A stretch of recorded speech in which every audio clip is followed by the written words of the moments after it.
heart of LA, Valley Sports West, the heart of the fan.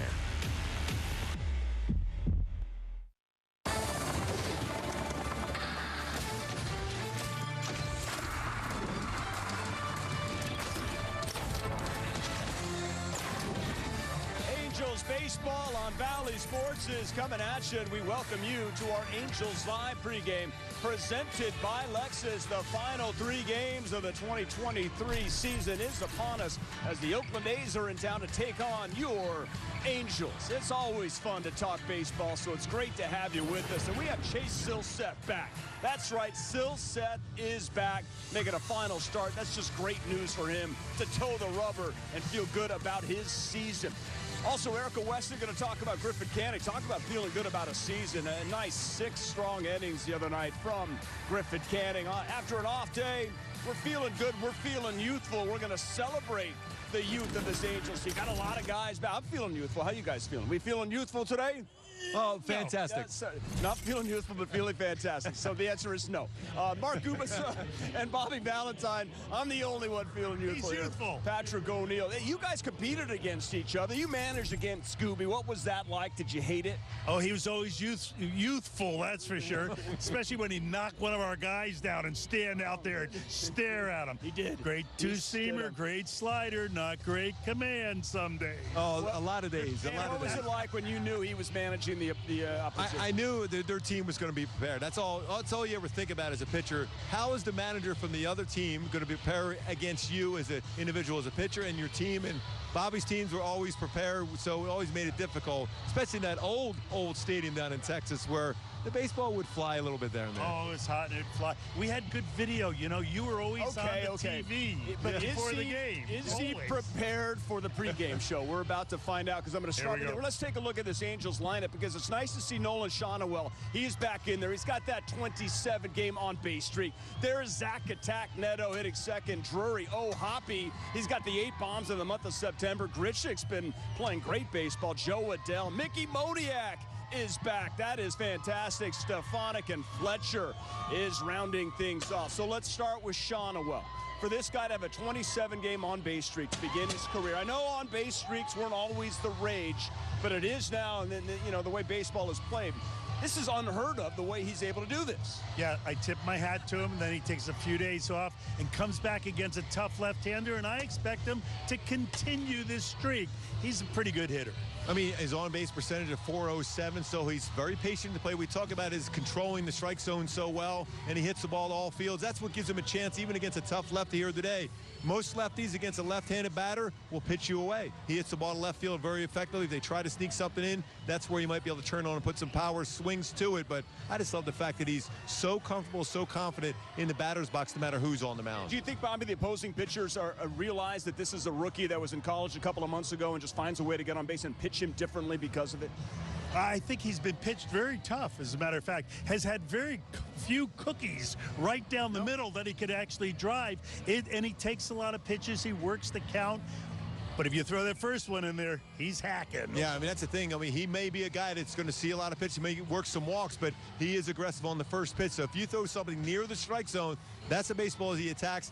And there's the times where you see a little bit of Shohei Ohtani, the way he swings through the baseball and lifts it up there when he gets a pitch on the inner half of the plate. It's fantastic. It's a great story, and hopefully he finishes off this season. Let's push this to 30. We move on to Logan O'Hoppe. If you were managing this catcher, he's 22, he's a rookie.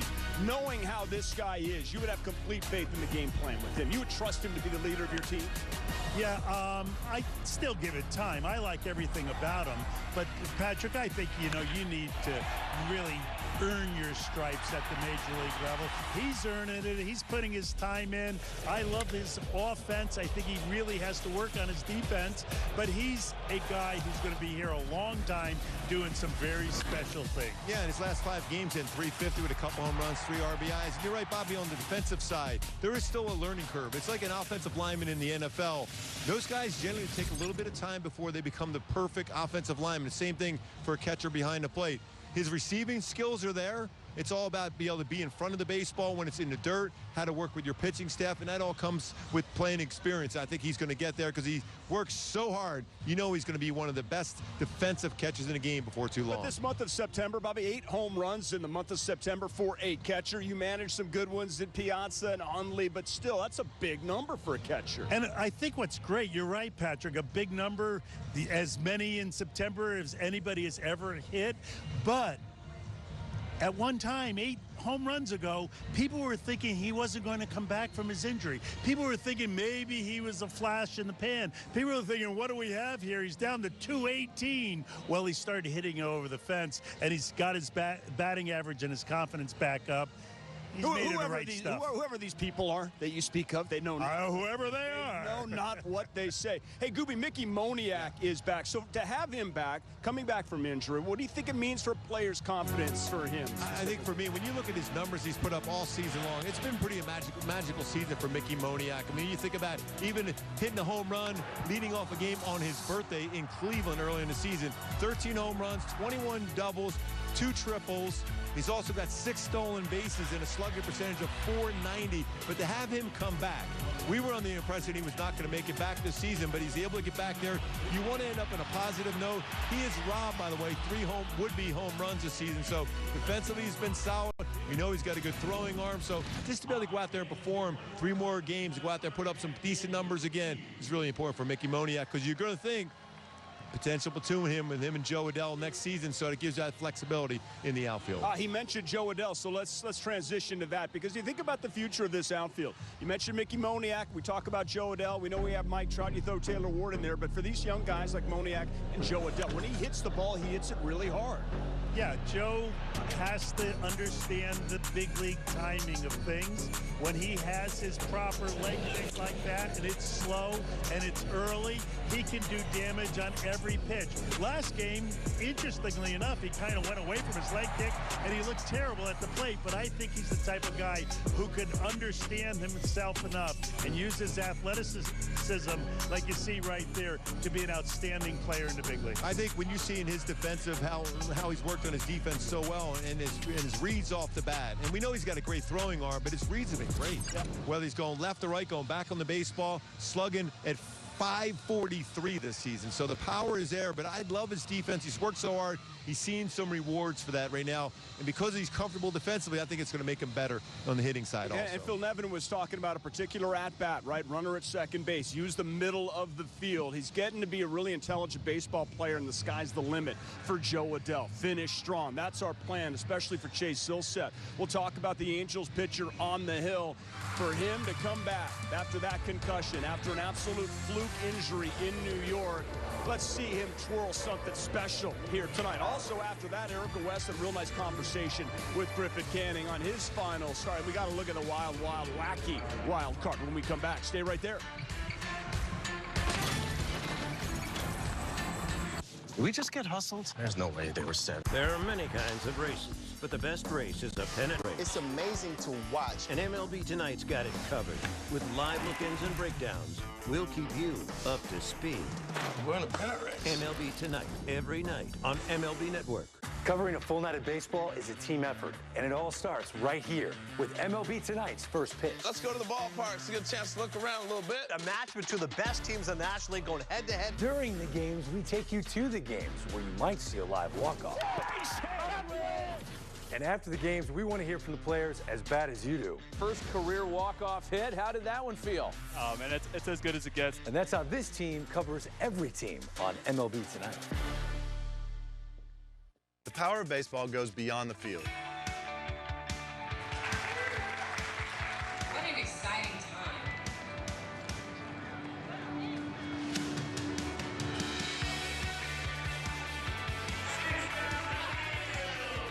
Stand up, We are Jackie Robinson. Together. Together. Together. Together.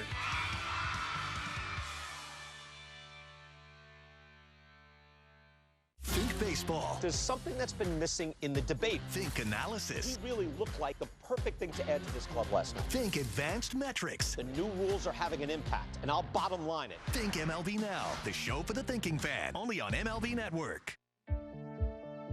Pregame on Valley Sports, brought to you by your Southern California Lexus dealers. Experience amazing. A live look of Chase Silseth, who's making the start tonight, coming back from injury after getting plunked by Cabbage, a fluke injury, August 26. He's been on the concussion IL.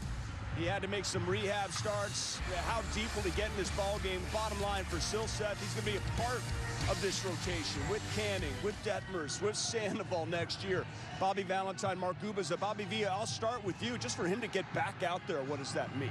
Yeah, that's it, Patrick. Out to the mound. You know, he's taken this mound from the minor leagues. He's taken the mound from the bullpen. He's taken the mound from the dugout, and he's taken the mound from the IL. And that's been quite the journey for this guy. And he's adjusted each time to throw strikes with his fastball, which has been a very good pitch for him this year, and put hitters away with his breaking stuff, which becomes devastating when it's sliding or dropping the way his slider and his split do.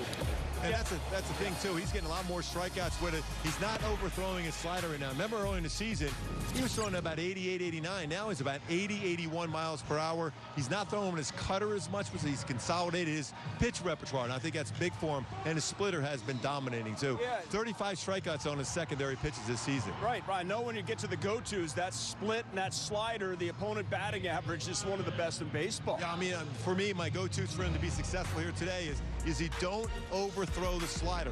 When he throws that at a speed right now, it's not overpowering. He's been very, very good with 10 strikeouts and whiff percentage over 33%. And then use that splitter for those big outs. Mentioned 22 strikeouts and a whiff percentage over 34%. So he stays on top of that splitter along with his slider. So he's got two pitches working down.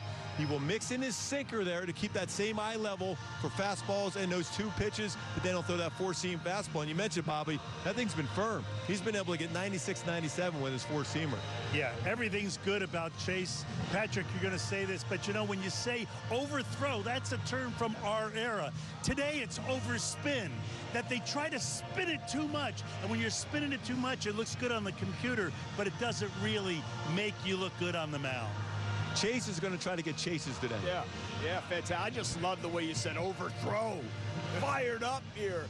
So Silseth, who was the first player drafted in 2021 to make the bigs, and he got that win versus Oakland in his debut. And this Oakland team, not very good. Not very good offensively. Maybe this will help build his confidence. Not that he needs it. I don't want to diss Oakland. It's going to come back and bite me. It really will. Hey, we have some news around MLB. Gabe Kapler was fired today by the San Francisco Giants. So, Bobby, did he lose the room? Did he lose his players? Is this why this happened? Yeah, when his ace comes out of the game after pitching, I think, 8 shutout innings, and his quote to the press is, next year things have got to change around here. You see the writing on the wall. And Gabe did things as different as anyone in the history of baseball, so changing what he did won't be that tough, I won't think. Yeah, and the thing is, a couple years ago, they won the division. They were division champs over the Dodgers. They had a fantastic year, but the last 2 seasons, they underperformed. And when you have your star players and your ace of your staff not comfortable with some decisions being made, you know, they're a team, it's got a lot of pride, and they're not going to wait around to be able to be competitive in that division because everyone else is making improvement, including the Diamondbacks. Maybe in a postseason, we know the Dodgers in there. The Padres underperformed, but they're close to 500. So the rest of the division got better. You can take a step backward if you're a Giant fan. Yeah, that's big news up at San Francisco. That's a big job that is now available. Let's look around baseball. Seattle they were on the ropes last night. Bobby V and J.P. Crawford walks it off to keep their division and playoff hopes alive.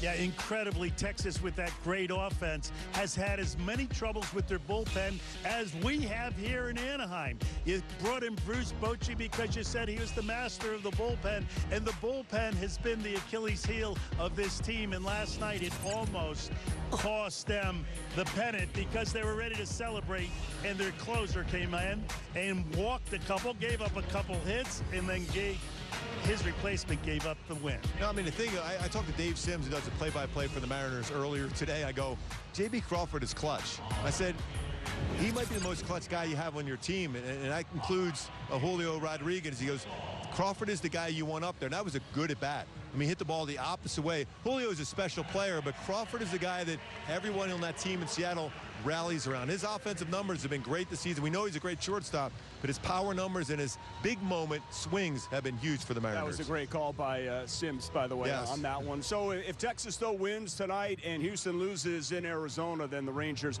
will win the AL West. 5 playoff spots still up for grabs. We show you the NL wild card. This one, it's coming down. You got the race for the last 2 spots. Arizona and Miami. Bobby, we were talking about this. Miami might have to finish in New York against the Mets in the 9th inning. They got to Pittsburgh at 6 a.m., but they do have an edge over the Cubs in a game and a half over Cincy. But, wow, that's a crazy story. Yeah, and they had the tiebreaker, so they're in it to win it, and to only play, 8 innings and then decide they're going to call it off and have to come back. It's crazy. But this is the time of the year, Patrick, Gooby, as you all know, the number 1 stuff gets confused in everyone's head. Where's my number 1? Well, 5 of these teams might pitch their number 1 pitcher on the last day of the season in order to get into the playoffs. That means their number 1 won't pitch in the first round of the playoffs. The importance of having all of your pitchers think every day that they're your number 1. Yeah, the thing about the Marlins, they got into Pittsburgh so late. They're struggling early on. I don't know what the score is right now, but they're struggling. They're behind right now against the Pirates. Can you imagine getting in there like 1, 2 in the morning with a game? Every game is so huge. Well, I mean, 6 that's the a.m. thing. They got it at 6 a.m. Well, the old saying, Patrick, is sleep is overrated. Hey, sleep when you're dead. I know that. I learned that from you. Gooby, have a great call tonight. Thanks, guys. I Final appreciate 3. it. It's a pleasure working with you. You've done a great job. Thanks, man. guys. You guys are the best. And just everybody appreciates you, so thanks very much. Mark Kuba's right there on the call with Wayne Randazzo and Erica West. And Erica on the other side has the interview with Griffin Canning. Let's get his take on how he thought his season did. We loved it. The power of baseball goes beyond the field. What an exciting time.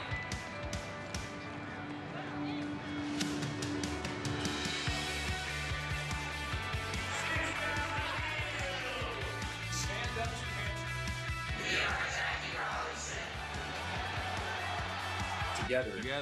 Together.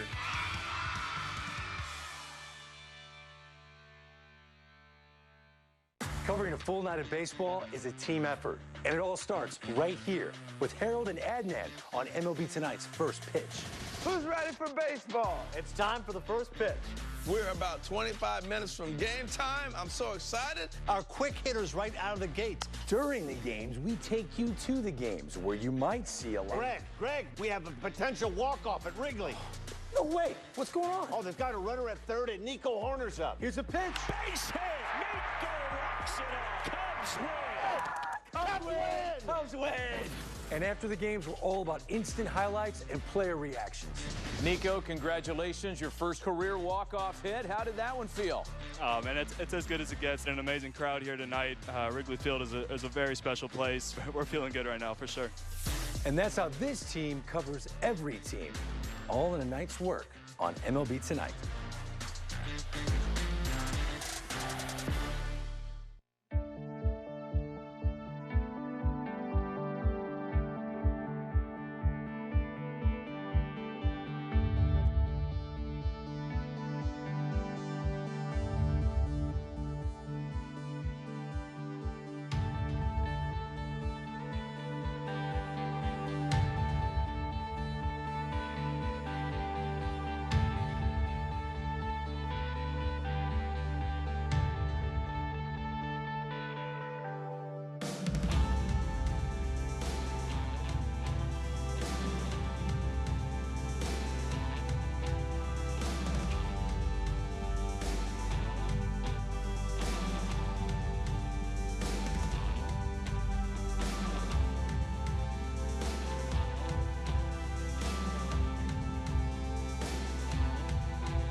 Back here with our Angels Live pregame on Valley Sports and presented by your Southern California Lexus dealers. Experience amazing here at the Big A and a Friday night for baseball.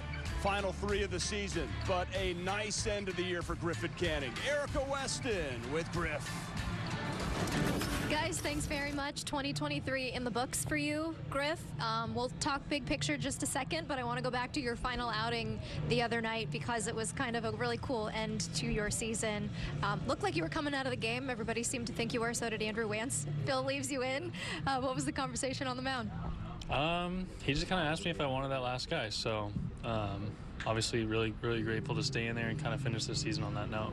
He's kind of done that a few times the course of his, tenure the last year and a half. Phil has. What does it mean to you when you have a guy that's going out there and, saying he's got the confidence in you? This is the last guy, but he's got the confidence in you to get it done. Yeah, absolutely. I think sometimes you can get caught up in like the pitch count and stuff, but more often than not, we'll tell you how we're feeling, and if we feel like, I don't think any guys are going to shy away from the moment. We all want to be out there and go as deep into games as we can. So, I'm glad he didn't do the point early. It all worked out. You came out of the game, all smiles here out in the dugout. What was going through your mind after you came back in here for the final time? Obviously just glad to get through 6 against a good team. But honestly, just kind of felt like a big weight off my shoulders. Whether I thought about it or not, this year was stressful. Just being back for the first time, having to just my new routine, just stuff outside of here that I was staying on top of. Just trying to stay as disciplined as I could. So just kind of all that coming to culmination, and just feeling like I could kind of take a breath and relax a little bit. Yeah, 0 innings last year, 127 this year. I don't know what, if any, expectations you had on yourself going into this year, but where do you think you fell? Yeah, I try not to come in, not to really have any expectations on anything, and kind of just take it for what it is. But I feel like I got better as the year went on. Learned a lot about myself. I feel like I know myself better than I've ever known myself in my career. And just, I'm excited for the future to get to work this offseason and get better. You and Reed have said similar things. I feel like you know yourself better than you have in years past. He said he feels like a different pitcher at the end of the season this year than last year because he took it upon himself to get better. Are you guys talking about the personal growth amongst these young guys in the rotation? Yeah, we might be young, but we've pitched. There's kind of that point comes in your career where you need to kind of take control. And then having Logan back there, a younger catcher, I feel like too is kind of puts it on us to kind of take control of things. At least, it's our career, so maybe a little bit more studying before leading up to the outings. The communication with the catchers has probably gotten a little bit better. I feel like when you're kind of describing those things with the catchers and the coaches and stuff, you kind of learn more about yourself and how you want to pitch. Last one for you. You mentioned excited for the future. What do you have as far as your outlook on what 2024 looks like? Good question. Hard to tell right now? Same thing. Just enjoy the off season, take it one day at a time, and we're always going to have a good group of guys, so looking forward to getting back together and creating kind of the atmosphere and the success that we want to create. Cheers to a great 2023. Can't wait to see you back out there. Thank you. Appreciate it. All right, guys. Okay, Erica, thank you very much. Back here with Bobby V and Griffin Canning, Patrick Sandoval, Detmers. They all said that Phil Nevin is just a great manager to play for. So that was nice to hear. What are your expectations for Canning for next season? Well, I expect him to get to know his catchers better. One of the things I wanted to point out, Patrick, he mentioned it, and it should not go unnoticed, that this young group of pitchers had to pitch to 3 different catchers this year, all of whom they never pitched to before in their career. You talk about learning curve. They all really learned, and they learned under fire. And I think Griffin Canning's one of the leaders of that young staff who has pitches, 96 upstairs, a changeup at 91. That's terrific. And his changeup, his slider really came around during the year. I think he could be a very mainstay pitcher on a staff. I'm looking for 10-plus wins, 150-plus innings for Griffin Canning next season. We'll step aside. Nolan Shonowell back in the lineup as we close in on first pitch.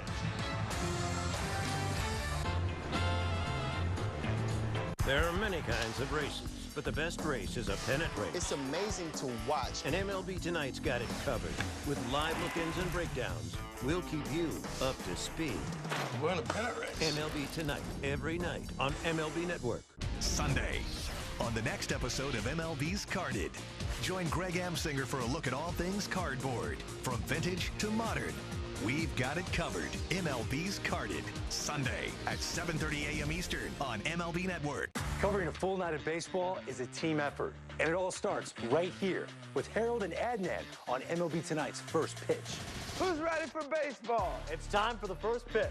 We're about 25 minutes from game time. I'm so excited. Our quick hitters right out of the gates. During the games, we take you to the games where you might see a lot. Greg, we have a potential walk-off at Wrigley. No way. What's going on? Oh, there's got a runner at third, and Nico Horner's up. Here's a pitch. Base hit. Nico rocks it out. Cubs win. Cubs win. And after the games, we're all about instant highlights and player reactions. Nico, congratulations. Your first career walk-off hit. How did that one feel? Man, it's as good as it gets. An amazing crowd here tonight.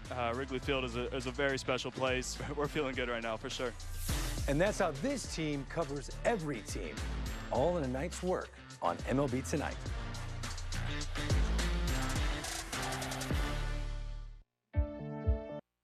Long after the Angels win at home, you fans redeem free medium fries with a $1 minimum purchase at participating SoCal McDonald's. Download and register on the McDonald's app. As we get you set for first pitch, Phil Nevin and Mike Trout talking things over. Nice to see Trouty back in the dugout supporting his boys in the final 3 games of the season. Back here with Bobby V, Nolan Shotwell will be in the lineup, trying to extend that 27-game on-base streak. That's already 4th best all-time modern era. A very good hitter. You mentioned it last program, 20/10 vision. That means he sees it a little better than everyone else. Hey. An advantage. As far as this game, what are you looking forward to see as we close in out on this season? Well, I hope everyone stays healthy. I hope that some guys do some spectacular things. Hope the Angels win. And I hope to see you for postgame. You better be here. I need you. We got the guys on the call right after this. Enjoy the game. I'ma do what? That's on me. Watch games and coverage all day, every day, your way on MLB Network.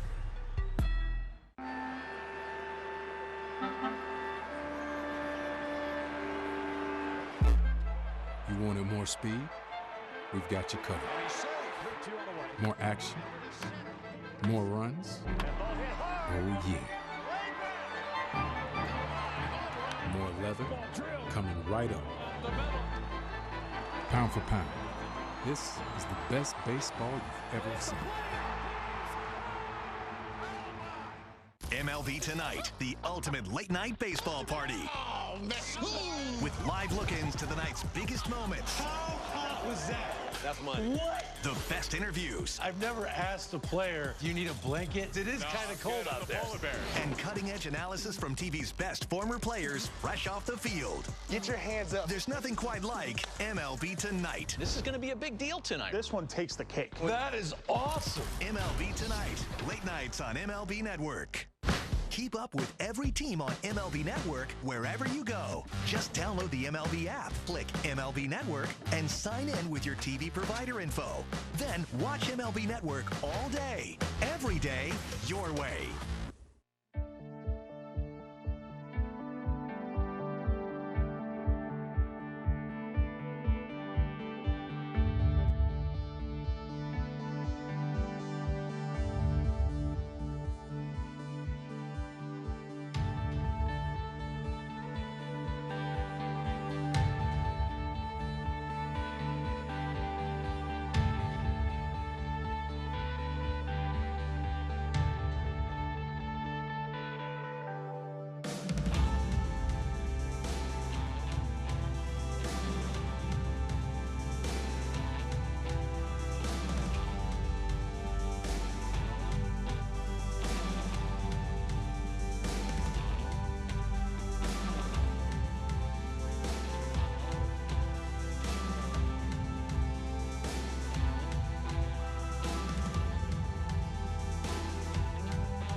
The heart of your team.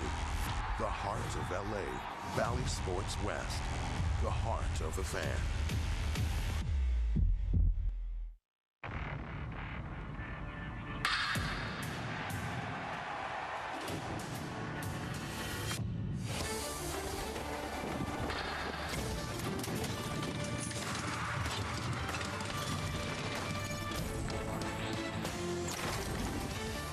Beautiful night in Southern California as we march toward the end of the season. Tonight, game one of the last three-game series of the year. The Los Angeles Angels against the Oakland A's.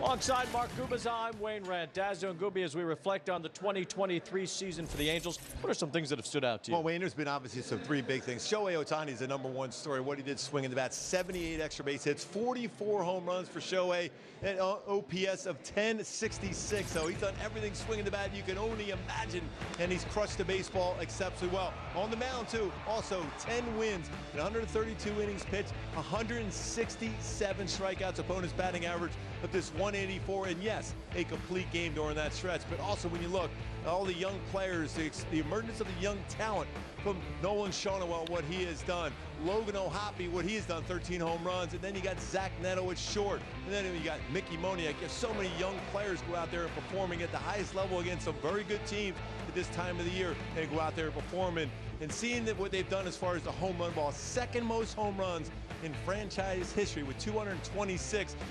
236 is the all-time record for the Angels. That was hit back in 2000. So just 10 away from that as far as that, the home run power there for the Angels. That guy right there, yeah, just a little bit of home run power in Shohei Ohtani. Yeah, he had quite a few of them this year. 44 for Shohei Ohtani, the likely MVP in the American League. The final series of 2023 will start in just a moment.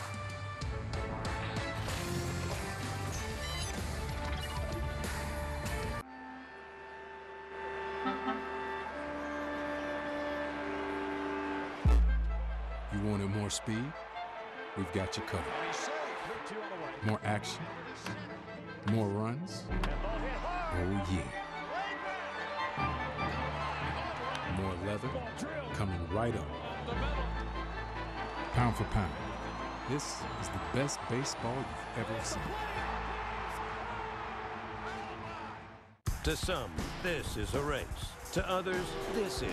And this, well, you get the idea.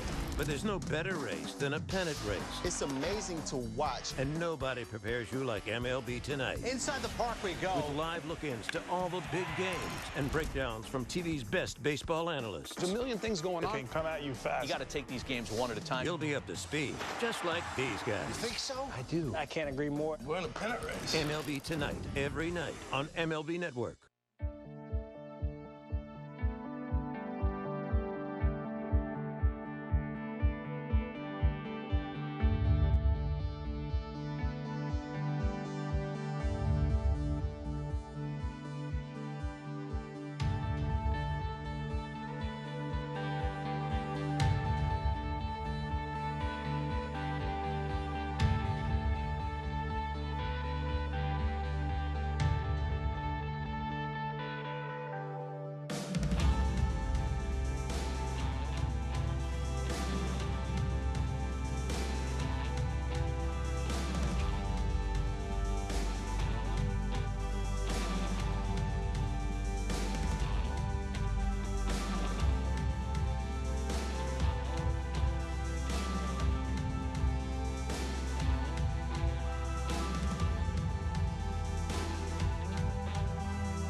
On every mile in a brand new Hyundai.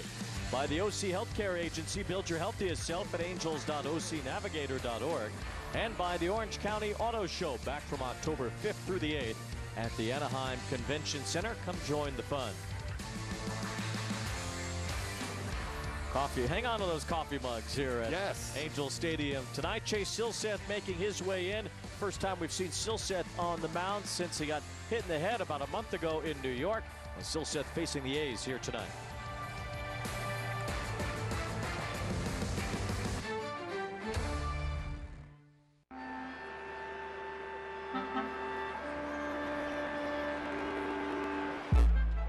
You wanted more speed? We've got you covered. More action? More runs? Oh, yeah. More leather? Coming right up. Pound for pound, this is the best baseball you've ever seen.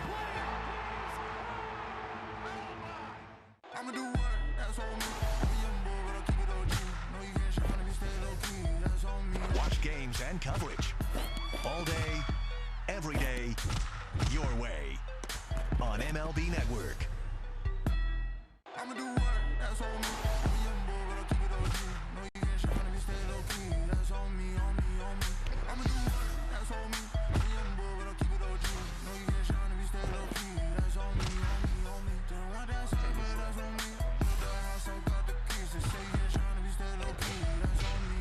Watch games and coverage all day, every day, your way on MLB Network.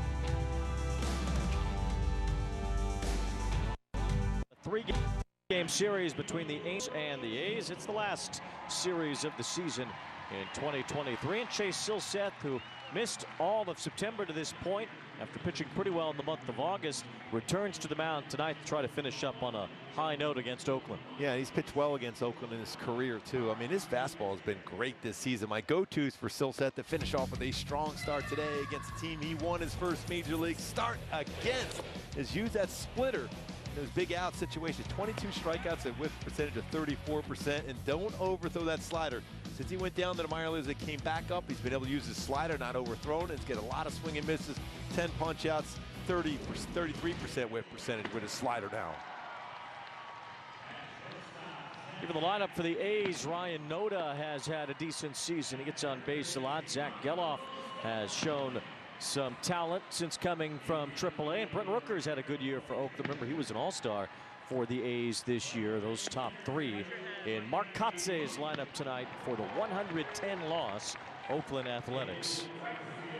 And defensively for the Angels behind Chase Silseth, it's brought to you by Easton. And Easton tonight, the defense need to be on their toes for Silseth and the Easton defense there. Mickey Moniak out in center field, been very, very solid. 3 times this year he's gone over the wall and brought back a would-be home run, 1 outfield assist.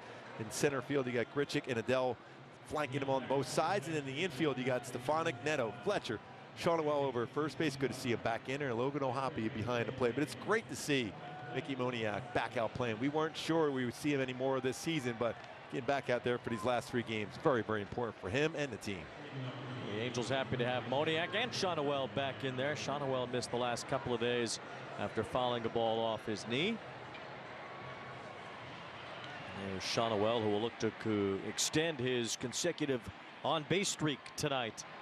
He'll have a chance to get it up as high as 30 before the season is over. Here's Ryan Noda, who's been on base a lot for the A's this year, leading things off against Chase Silseth tonight. The first pitch, ball 1 from Silseth. Look, a pretty good pitch. First pitch at 96.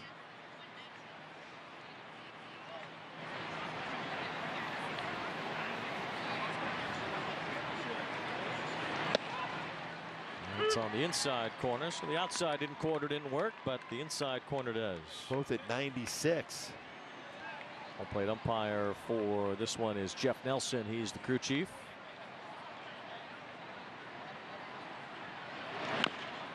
Noda fouled that one off his foot. Noda's only hit .233 this year, but he's pretty high up the list in on-base percentage in the American League. As Noda has a .367 OBP in his rookie year. Wonder right now, especially after you see a foul ball like that, you go to your splitter. So far, 3 fastballs.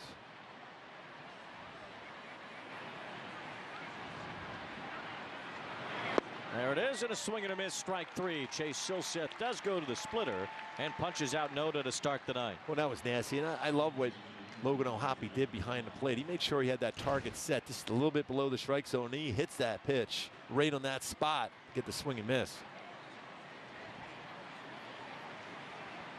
Where it starts and where it ends up. All set up by that fastball was more on that inside part of the plate. The second pitch, it was around thigh high. Then you get a chase like that below the zone.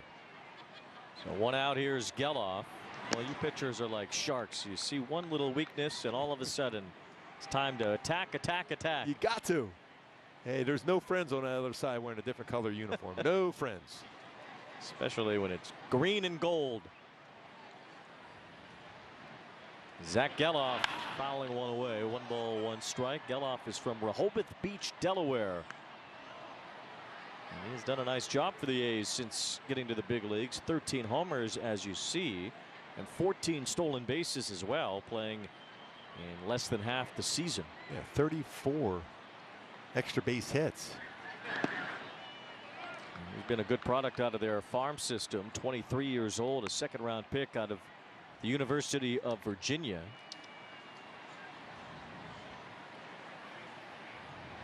His brother Jake was drafted by the Dodgers this year, also a 2nd-round pick.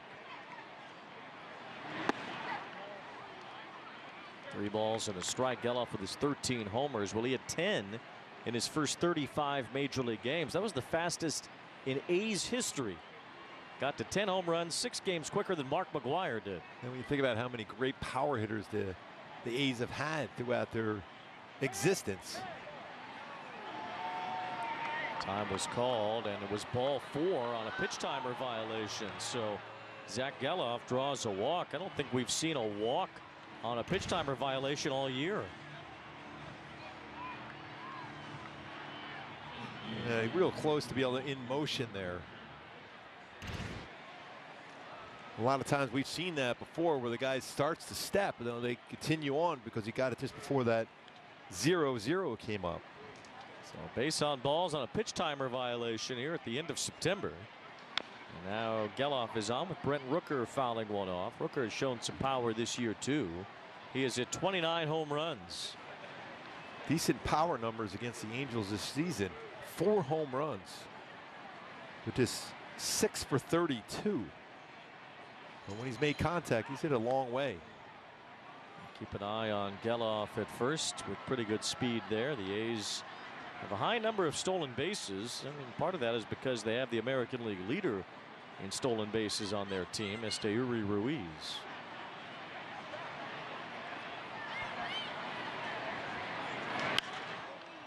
0-2 on Rooker. Chase Silseth back on the mound for the first time since August 26th. Was facing the Mets. The Angels had a rundown situation that turned into some wild throws around the diamond, including one from Trey Cabbage, 1st to 3rd, that hit Silseth on the side of the head. Silseth had a concussion. That's a pretty good pitch there. Good slider. Didn't get the call. By the way, it's still kind of shocking that Silseth would have a pitch timer violation. He works so quickly. They almost wanted him to slow down a little bit. 1 ball, 2 strikes on Rooker. Now 2 balls and 2 strikes. And we really saw some great outings from Silseth after the All-Star break. At a 10 strikeout game against the Yankees. Pitched well in Atlanta. I mean, with that crazy offense the Braves have, Silseth allowed 1 run on 3 hits in 5 innings.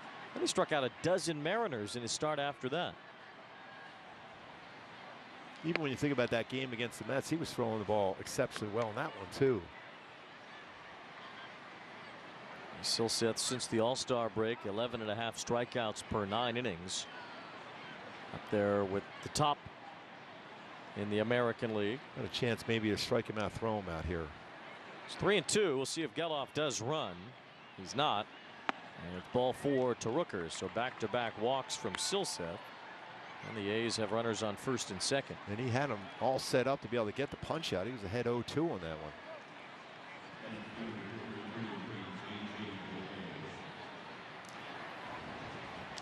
That brings up J.J. Bleday. Bleday, the Oakland A's are waiting for him to break out and become anything close to the first-round pick that he was a number of years ago. Drafted by the Marlins.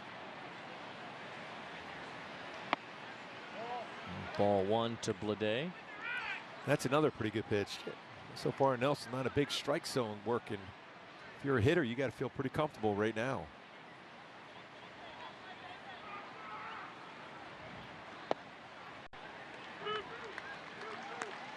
That one gets in there, and the count now 1 ball, 1 strike.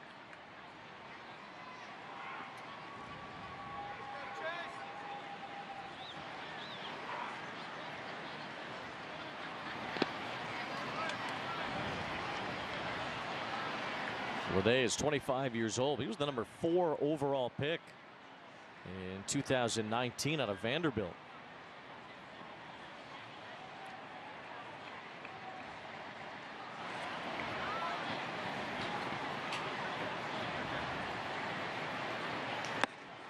He's a little bit out of sorts right now, a little bit too quick on his delivery. A little frustration for Silseth. Ultra competitive. He's trying to keep those emotions under control and use it in the right direction. That one's not close. So 3 straight walks, and Silseth has loaded him up. Here comes Matt Wise. Aledmys Diaz will bat after we drive around with Hyundai. We won twice. The Hyundai Ioniq 5 and Ioniq 6.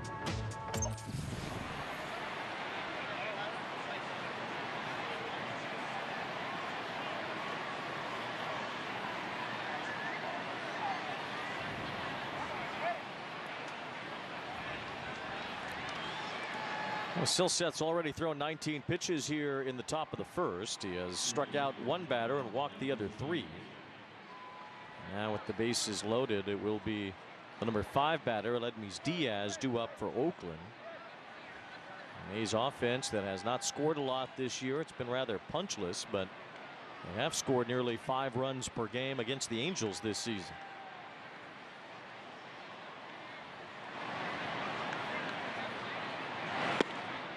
Always a good idea to try a breakable when you're having a tough time with command with your fastball. That's the best way to stay back a little bit longer on that pitching rubber and deliver a solid pitch with a slider.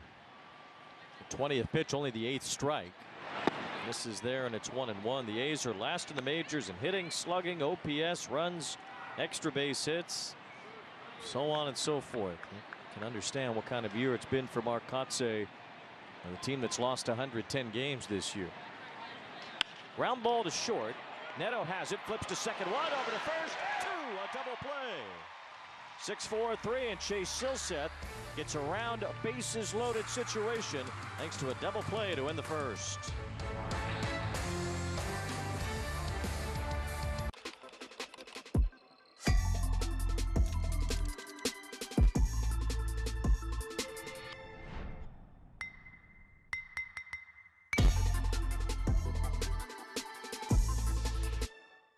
The Game Time app, I paid 60% less than this guy. What? And it's not just sports tickets. It's also concerts. Performances, too. Oh, come on! Download Game Time. Last-minute tickets, lowest price, guaranteed. Sunday, on the next episode of MLB's Carded. Join Greg Amsinger for a look at all things cardboard. From vintage to modern. We've got it covered. MLB's Carded. Sunday at 7:30 a.m. Eastern on MLB Network.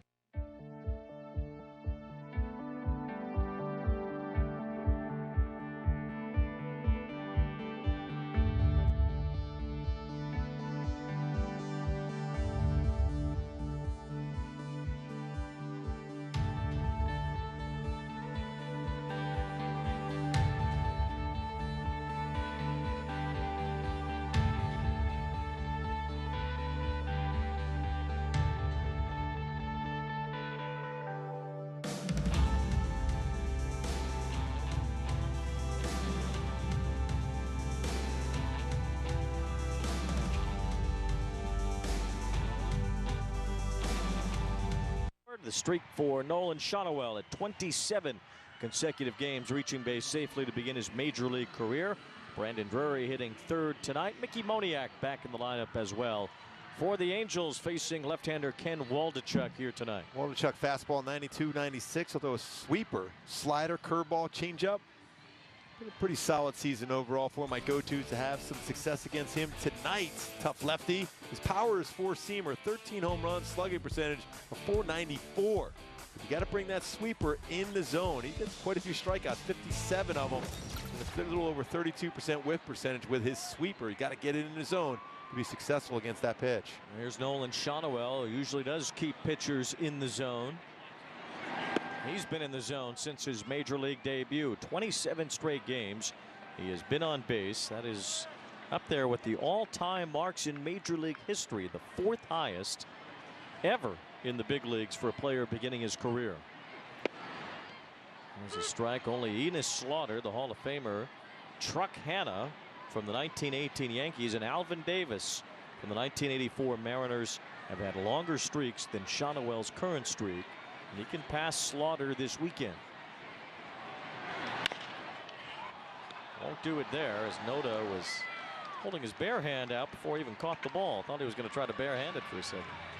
Look at the defense behind Waldichuk today. Geloff, we mentioned him before swinging the bat. He's been really, really solid at second base. .989 fielding percentage already with a 42 double plays turned.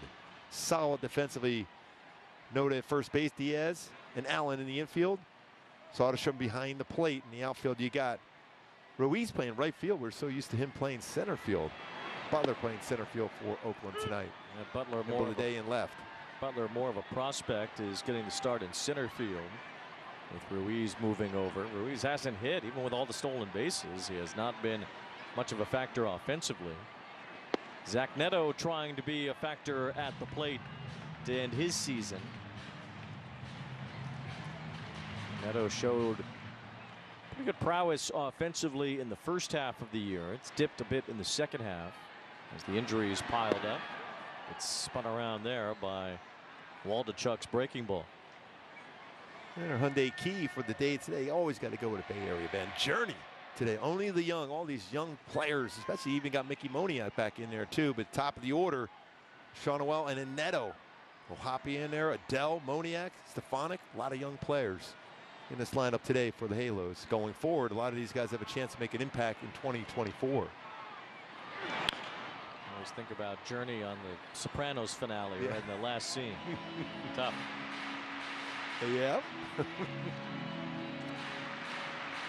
1 ball, 2 strikes on Neto.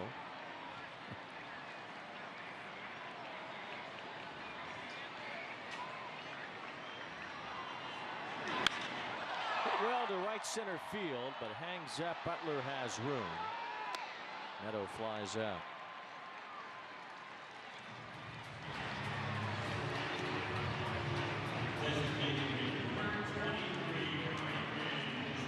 Ken Waldichuk, the left-hander, is from San Diego. And ended up at St. Mary's College, which has started to put together a pretty good line of pitchers. Corbin Burns went there, and Tony Gonsolin went there as well.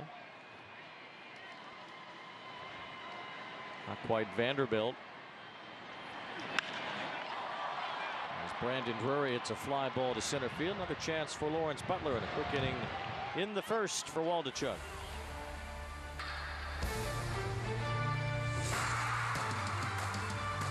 After your 9 to 5, the 5 to 9 should be your time to kick back and enjoy. Let Home Chef simplify home cooking so you can relax during the home stretch. Our oven-ready meals are easy to make and filled with fresh, pre-portioned ingredients. They cook fast in our oven-safe tin and make cleanup a thing of the past. Get dinner done quicker with Home Chef's oven-ready meals so you can spend your 5 to 9 however you want to. Delicious meat simple. Get 18 free meals at homechef.com. Why pay over $100 a month for cable when it's half the cost for Fubo TV? Get all the channels you want on the only live TV streaming service rated #1 in customer satisfaction by J.D. Power. Try free at FuboTV.com. Sure, you'll teach her to drive a car.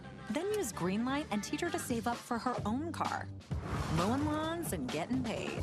Navigate the world of earning, saving, and investing together. Invest in your best investment. Greenlight. We love going to games, but good seats get pricey. So we use Game Time. Game Time checks ticket prices in real time and finds you all the best last-minute deals. We got our seats 20 minutes ago for 60% off. Last-minute tickets at the best price in seconds. Download Game Time now.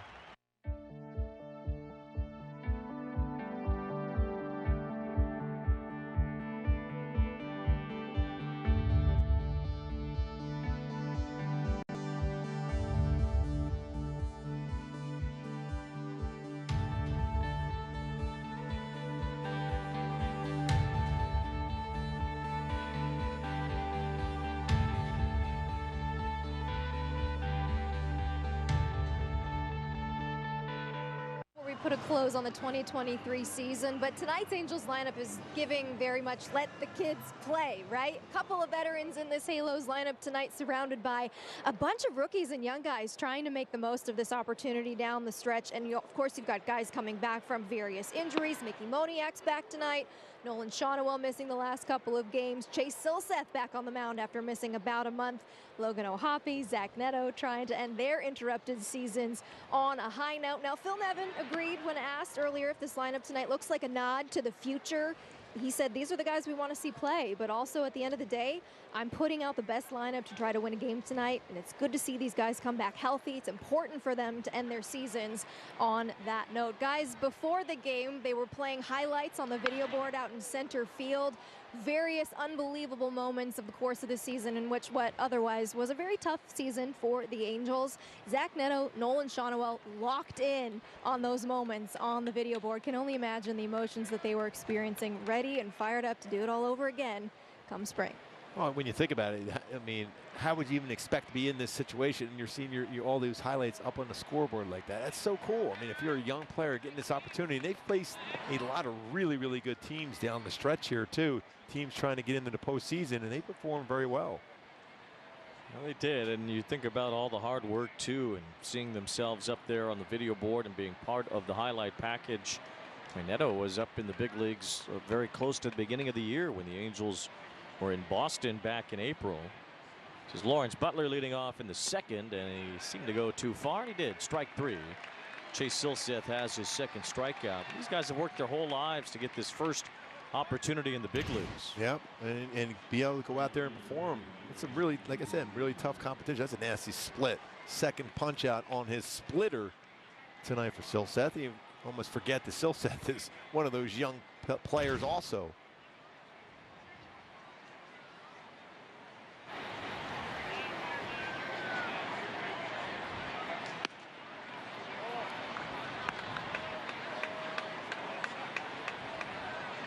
Esteury Ruiz, mentioned him with his 65 stolen bases. Actually close to an American League record for the most steals by a rookie. Needs one more to tie Kenny Lofton's record that he set for Cleveland in the early 90s, 1992. Lofton had 66 stolen bases in his rookie year. The major league record is Vince Coleman with 110. Wow. In his rookie year at the '85 Cardinals. Now, even as the stolen bases have increased so much this year, nobody's even threatening 100.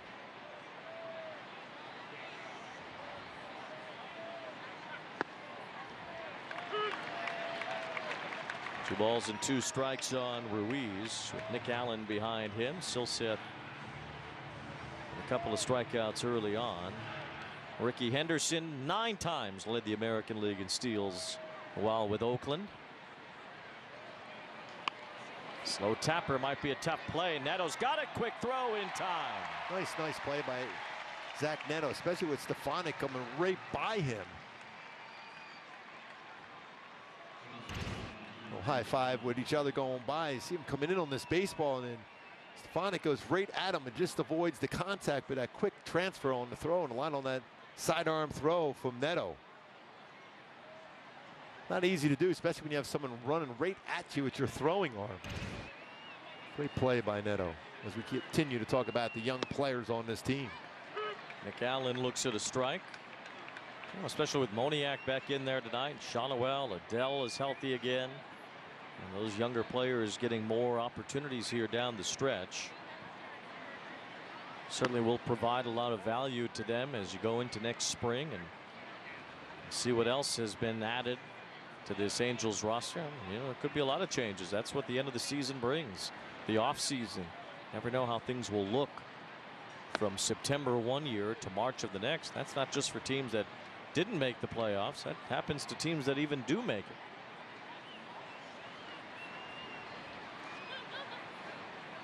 From Evan, the Angels manager, looking on. 2 balls and a strike on Nick Allen. Well, the Giants made some news today by dismissing Gabe Kapler as their manager. I mean, you remember this a couple years ago. They won over 100 games.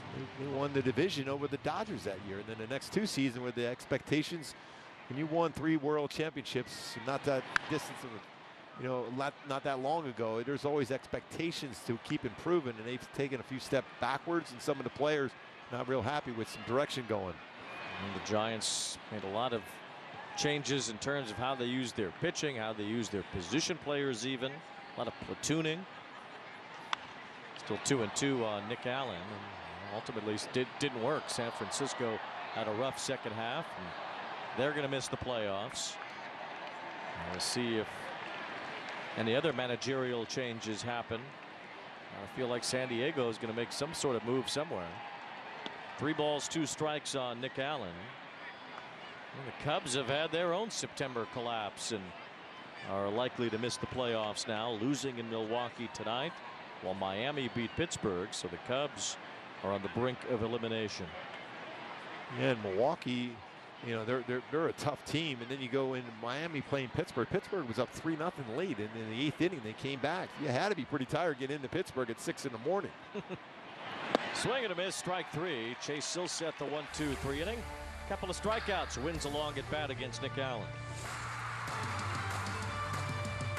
There are many kinds of races, but the best race is a pennant race. It's amazing to watch. And MLB Tonight's got it covered. With live look-ins and breakdowns, we'll keep you up to speed. We're in a pennant race. MLB Tonight, every night on MLB Network. Covering a full night of baseball is a team effort, and it all starts right here with Harold and Adnan on MLB Tonight's First Pitch.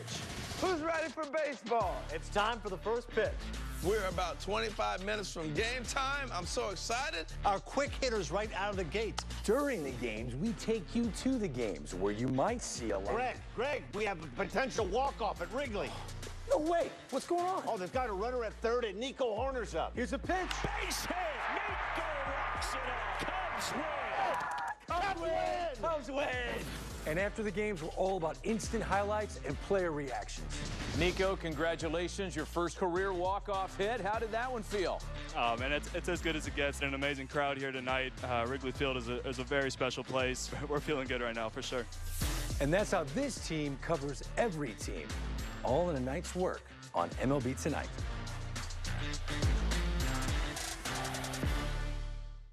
Keep up with every team on MLB Network wherever you go. Just download the MLB app, click MLB Network, and sign in with your TV provider info. Then watch MLB Network all day, every day, your way.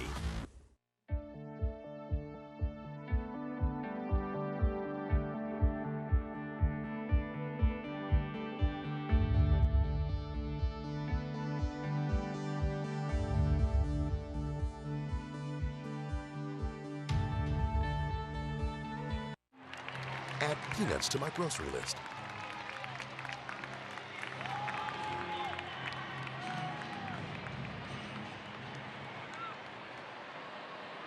We're home at the Big A for the final 3 games of the 2023 season as Logan O'Hoppe looks at a strike, playing home on the range between innings here at Angels Stadium to commemorate the birthday of the singing cowboy himself, the original Angel owner Gene Autry, who was born on this date in 1907. One of the all-time greats. Whether you were on his team or an opponent playing the Angels, he was always ready to have a conversation and talk baseball with you.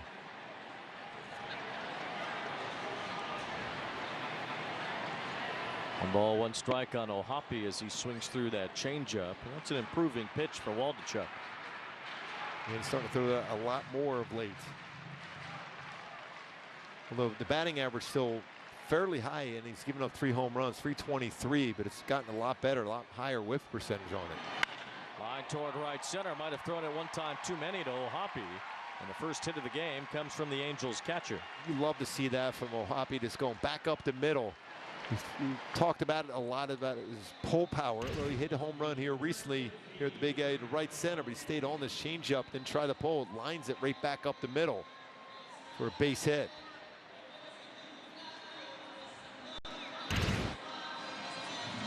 Now Randall Grichuk will be the batter. Grichuk ending his season strongly. He's batted .303 since August 29. He was hitting pretty well when the Angels got him from Colorado, and then he just stopped hitting for about a month. Ball one to Grichuk. Many different Angel players ended up getting picked up at the end of August by other teams. Matt Moore bounced around a couple of times at the very end of the season. And nobody picked up Grichuk. It's a fly ball to the right field line. Ruiz is over toward the sidewall. That's out of play, but I'm sure Grichuk would have been more helpful than others in the final month of the season for a team that was in the race. Especially when you think of his numbers against left-handed pitching. 328 overall this season with 7 home runs. An OPS of 986 versus left-handed pitching. That's very valuable. The Angels happy to have Grichuk to the end here, and he's had a good final month of the season. 1 ball, 1 strike on Grichuk.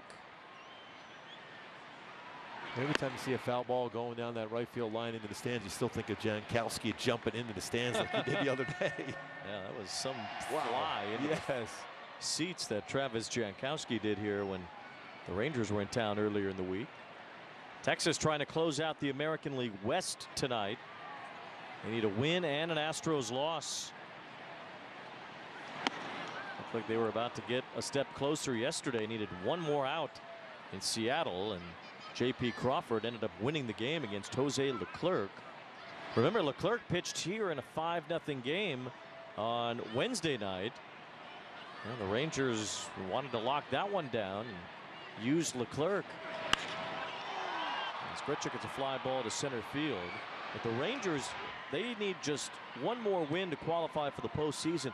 They have a chance to be the first team ever to make the postseason in a season when they have had more blown saves than converted saves. That's not a comfortable feeling going into the postseason, but you'll take any way to get into the postseason. But still, that doesn't make you feel real comfortable. That means your starters are probably going to be asked to get extended and get a little bit deeper in games. Well, they are 30 out of 63 in save chances as a team this year.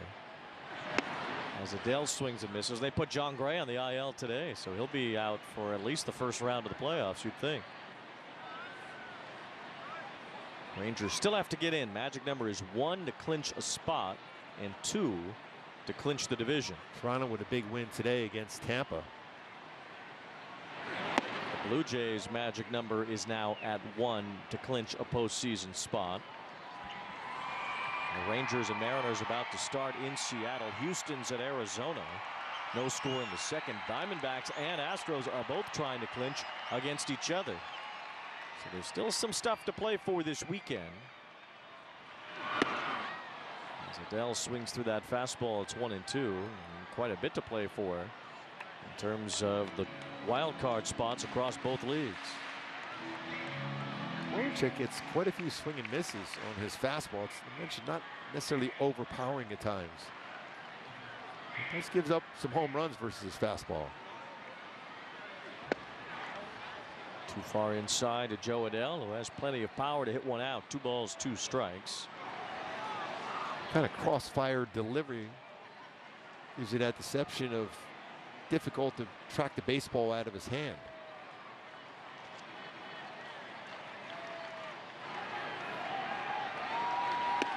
It's in there, strike 3. It was a slider that broke right over the plate, and Adele maybe looking for something else.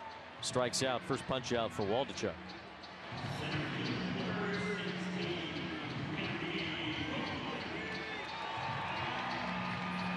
2 outs, and we'll see a couple of San Diegans battle each other here. With Mickey Moniak going up against Ken Waldichuk. Moniak back. This is back that had him out for the last couple of weeks.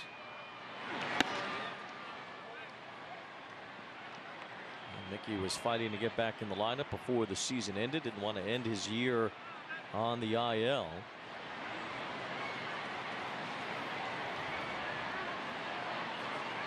He's shown some pretty good power, Moniak, this season.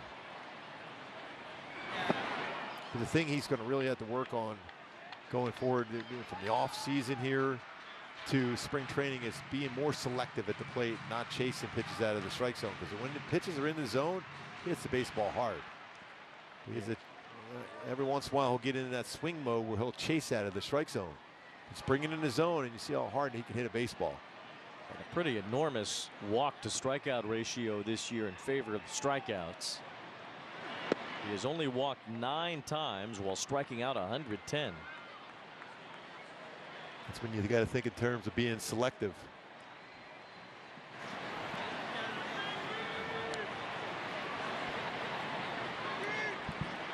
Two balls and 1 strike. Expanded the zone a bit there, and it's 2-2 on Moniak. Michael Stefanik, who has a 7-game hitting streak, is on deck.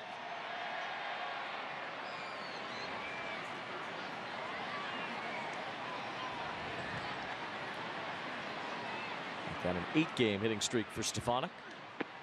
3-2 on Moniak.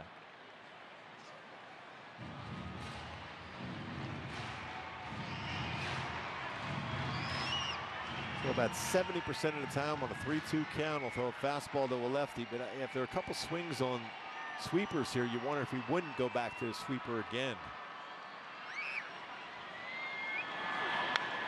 One was over the outer part of the plate. Moniak fouled it off. A nice job of making contact with that sweeper there. He's got a lot of room if he even hits that ball on the ground to the left side of the infield. He has well off the bag.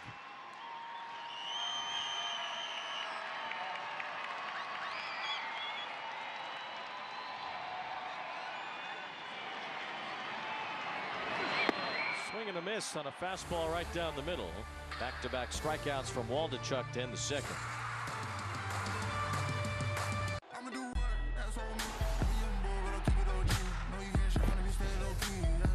Watch games and coverage all day, every day, your way on MLB Network. You want highlights? Quick Pitch has you covered, packing all today's biggest plays into one lightning-fast hour. What a play! We live today, preview tomorrow on Quick Pitch. Late nights and early mornings, only on MLB Network. Covering a full night of baseball is a team effort, and it all starts right here with Harold and Adnan on MLB Tonight's First Pitch. Who's ready for baseball? It's time for the first pitch. We're about 25 minutes from game time. I'm so excited. Our quick hitters right out of the gate. During the games, we take you to the games where you might see a lot. Greg, we have a potential walk-off at Wrigley. No way. What's going on? Oh, they've got a runner at third and Nico Horner's up. Here's a pitch. Base hit. Nico rocks it out. Cubs win. Cubs win. And after the games, we're all about instant highlights and player reactions. Nico, congratulations. Your first career walk-off hit. How did that one feel? Oh, man, it's as good as it gets. An amazing crowd here tonight. Wrigley Field is a very special place. We're feeling good right now, for sure. And that's how this team covers every team. All in a night's work on MLB Tonight.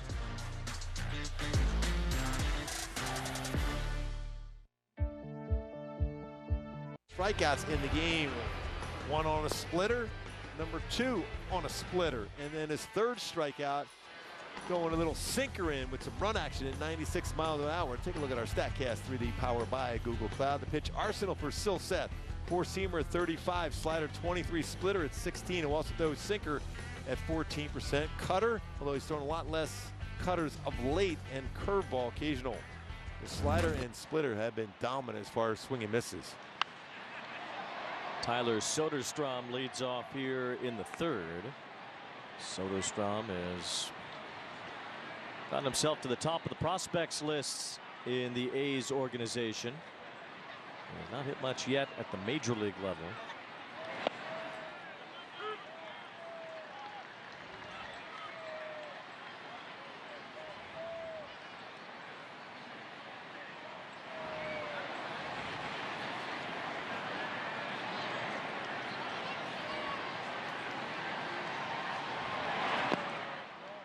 Soderstrom has just 19 hits in 117 at bats so far as a big leaguer. I don't think anyone's panicking yet. He's 21 years old, out of Turlock, California. First round pick in 2020 for the A's. He had 29 homers in the minor leagues last year. Then he had 21 in 77 games this year before getting his first big league call up. A liner to Stefanik at third. There's one out.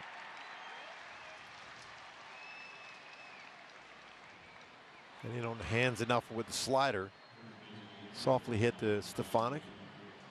His job of going in and getting that baseball before it would bounce.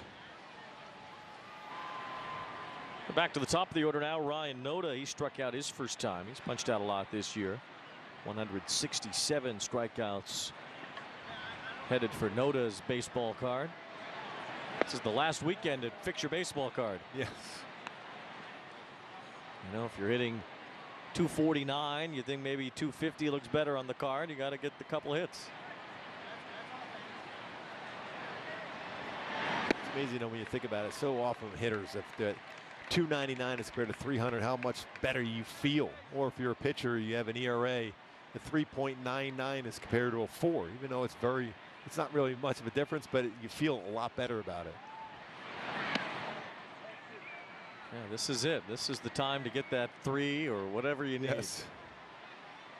Turn those numbers over. You have 3 games to go. One shot here if you're a pitcher. 2 balls and a strike. One hopper. Neto with a sliding stop. Quick throw to first, and it is in time to get Noda, as Neto had to catch that before it caught him. Neto gets Noda. That's perfect. That was a rocket. You think of the hot corner at third base. That's the hot corner at shortstop. Stayed on that baseball really, really well. 4-seam fastball. Neto right in the right position to make a play. 105 miles an hour off the bat. Pitch up and in, and Geloff did not go around. So now the home plate umpire will determine if he was hit by the pitch, and he was. So Geloff will head to first, and Phil Nevin incredulous. I mean, on the check swing portion of this, I mean, that's almost a full swing. I mean, that's why you're checking it right now. I mean, that's close to a full swing. I don't know how neither one saw that.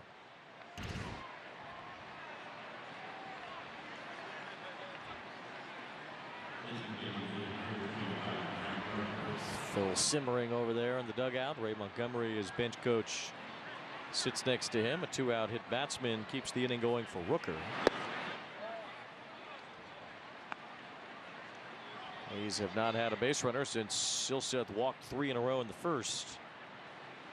Got out of it though with the double play ball off the bat of Aledmys Diaz. Geloff getting a little bit bigger lead now.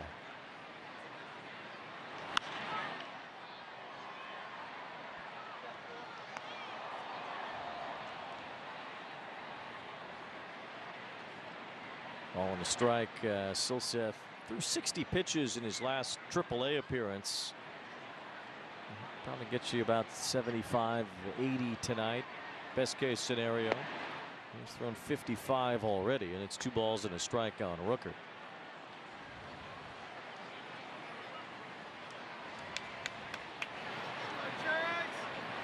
Mentioned Geloff with his 14 stolen bases. He's been caught just twice as Silseth gets the fastball over. When he walked Rooker last time, he kept trying to get him to chase slider off the plate.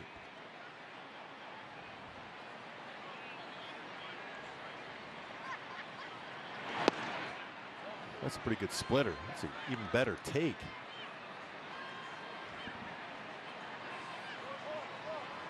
It's 3 balls and 2 strikes now. Geloff will run with 2 outs.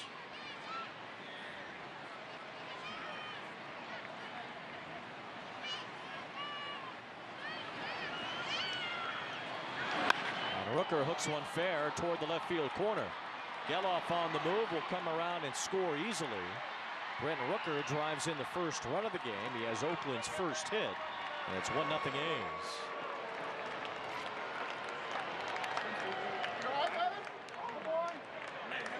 And hit by pitch comes around to score. That time Rooker gets a sinker. Did a nice job bringing his hands in on that baseball to be able to turn on that one and keep it fair.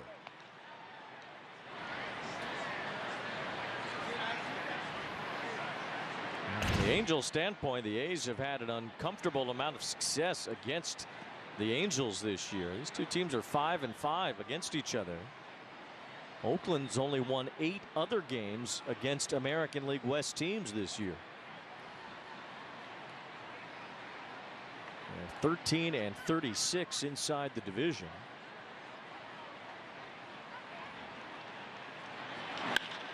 Fly ball left center, hit pretty well by J.J. Bleday. Back near the wall, Moniak makes the catch. And Bleday flies out, but the A's have a 1-0 lead on Rooker's RBI double.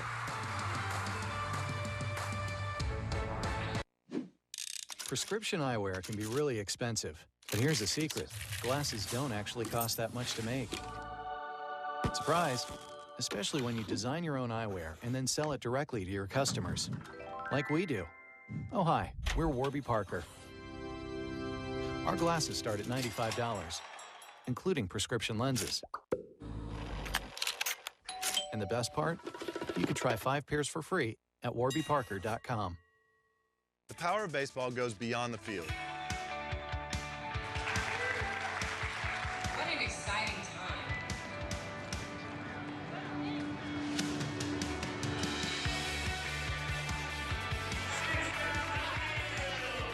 Stand up,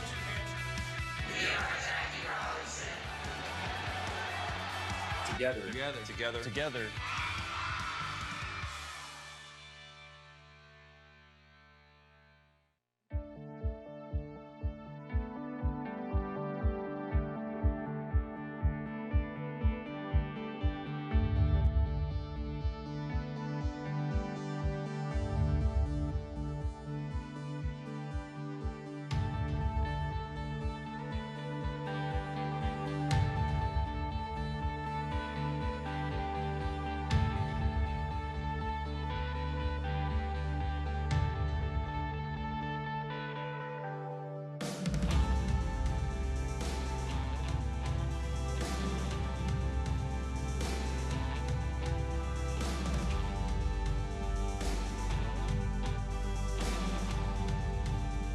Riding an 8-game hitting streak, has done a nice job in September. He's staying on the baseball really well, up the middle, turn on a pitch, but going the other way has been a big part of his game. Why he's hit the ball so well. An OPS 1071 during this 8-game hit streak.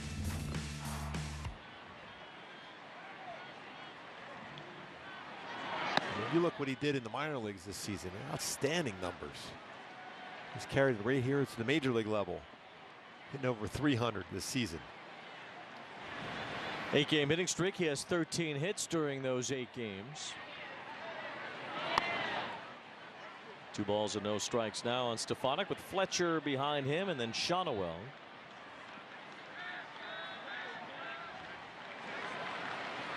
Again, Waldichuk's been in and out of the Oakland rotation this year.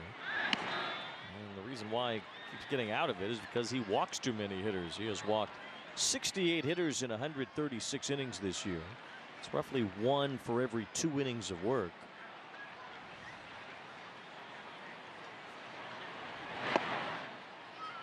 See, that's a bad thing. Walks. He's had some games with 5s and 6s. He walked 6 in Kansas City on the mound at Kauffman Stadium. Never heard anyone do that before. Oh, He might have done that a few times. Yeah. And there's a walk to Stefanik. First one issued by Waldichuk. Leadoff man on here in the third. That's perfect timing for you, Wayne. Another walk for him. There you go. Check that box. Let's move on to the next. Here's David Fletcher. Fletcher gets a nice hand. Still a popular figure, even though he has not spent much time at the big league level this year. This is a guy that has certainly put together a good fan base around his home area. He plays hard. He's a great defender. Makes a lot of contact. He is definitely a huge fan favorite.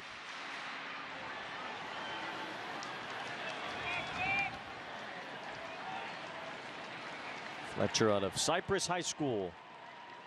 Big David Eckstein fan as a kid. You can see all of the reasons why. Just watching him play. And David's brother Dominic got some big league time this year too with the Diamondbacks, a team that should be headed to the postseason. Just got to clinch it up this weekend.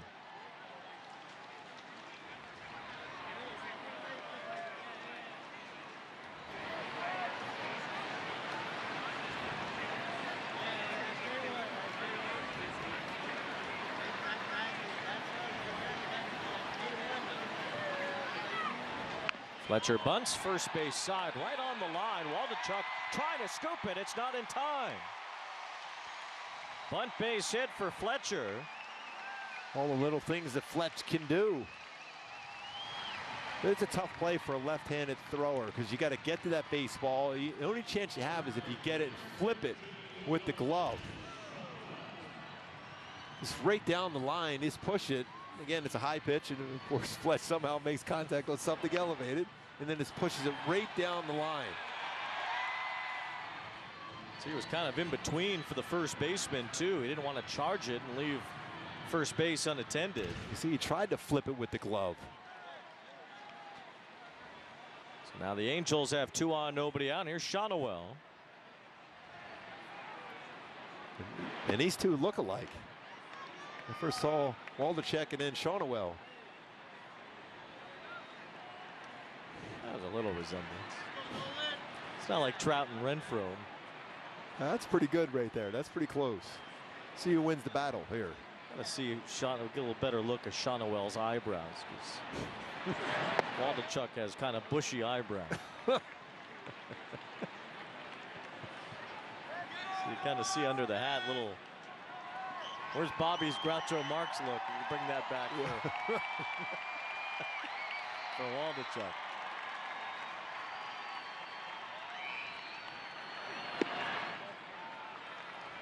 Well, ball 3 to Shonowell. It's 3-0. He has swung on 3-0 before. Talk about how he controls the strike zone very, very well.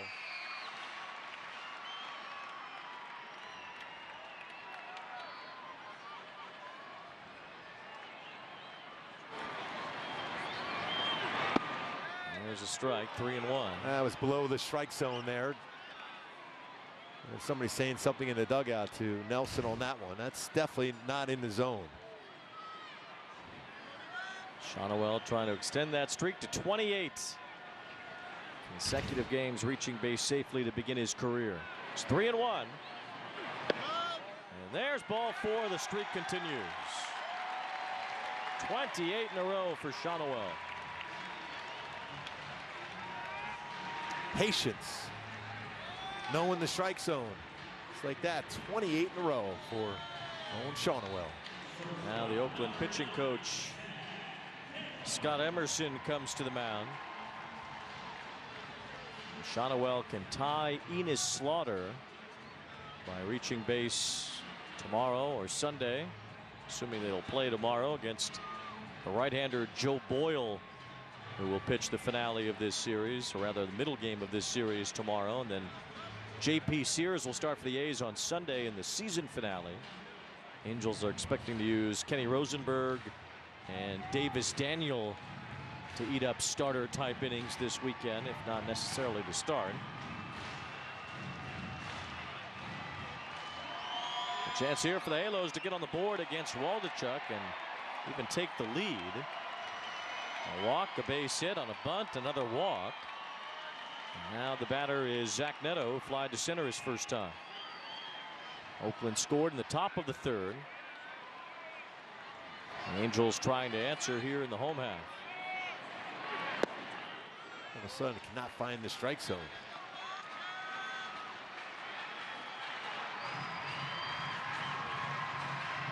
The walk, bunt, hit, and another walk, loading the bases for Neto.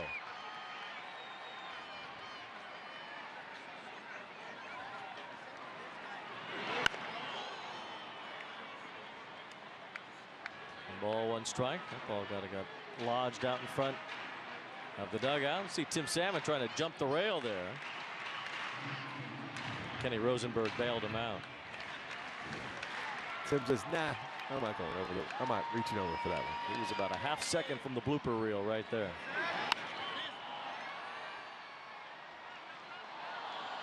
One ball, two strikes on Neto.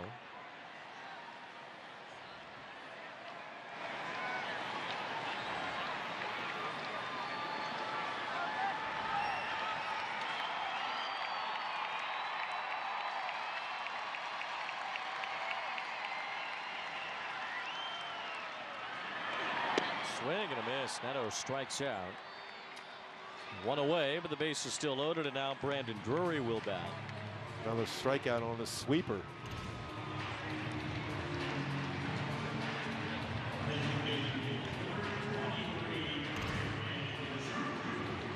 An 81-mile-an-hour sweeper. Well, A's pitching with the bases loaded this year has been rough. They have allowed 26 bases loaded walks.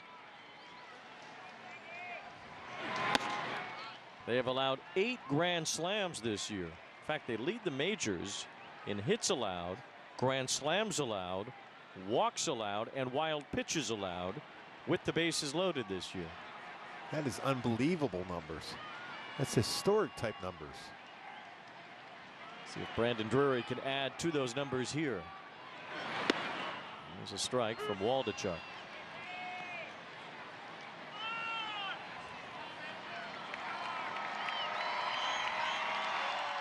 Drury flied out to center field his first time. He's had an 80 RBI year. He's also at 24 home runs this season.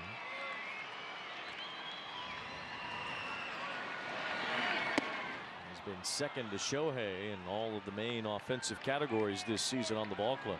And there's a lot of room out in right center field. That is his swing. Now, it's a little different when a left-handed pitcher compared to a right-handed pitcher against Drury, but that's his swing. Especially now with 2 strikes to shorten up and line it to right center. One ball, 2 strikes on Drury. And he loops one toward that side, but it is caught by the second baseman Geloff. Infield fly rule was quickly put into effect there, so Geloff couldn't let it drop to stir some drama, but 2 outs, and now Logan O'Hoppe will bat. The Angels loaded him up with nobody out. A strikeout and a pop out have turned the tide here in favor of Waldichuk, now an out away from getting out of trouble.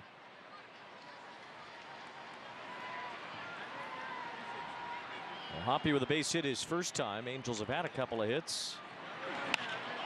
Loop to left center, coming in for it and making the catch is Blade. So the Angels leave him loaded, and still 1-0 A's. Covering a full night of baseball is a team effort, and it all starts right here with MLB Tonight's first pitch. Let's go to the ballpark so you get a chance to look around a little bit. A match between the best teams in the National League going head-to-head. During the games, we take you to the games where you might see a live walk-off.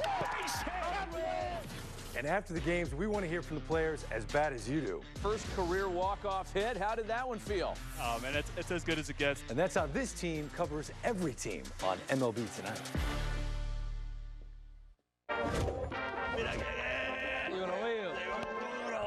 Jeremy Peña, the world champion shortstop with movie star presencia. Every Dominican wants to grow up and play baseball, bro. When I was 13, I was like, the plan is to get to the big leagues. I love seeing young Dominicans win, bro, because I'm an old Dominican. Tú sabes que el dominicano que juega, todo el mundo juega pelota. Claro.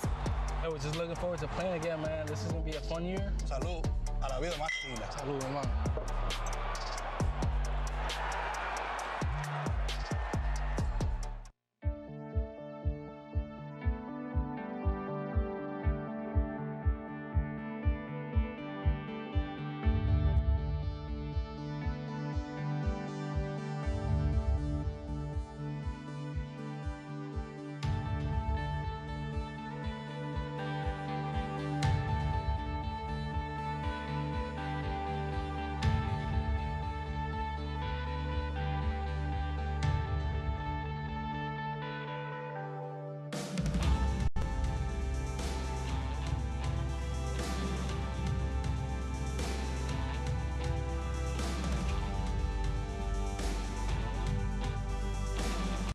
Pregame replay, Chase Silseth, first in Angels history to go 6 scoreless with no hits or 1 hit allowed in his big league debut. That was in Oakland last year. Boy, he really had a splitter working in that game too. Some power fastballs too, picking up that W in his debut.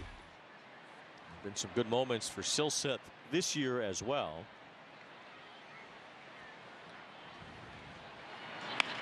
First pitch there in the top of the 4th falls for a base hit off the bat of Aledmys Diaz. I imagine Silseth would have a chance to compete for a job in the rotation going into next year. Yeah, his stuff is excellent. I think he's made some strides when he went back down and just worked under, just controlling his emotions, be able to slow the game down, not overthrowing his slider. That was a big difference maker for him. We know the fastball's there, splitter is too, but that slider has been great. Not throwing as many pitches, consolidating his pitch repertoire, and I think that's really helped him out a ton.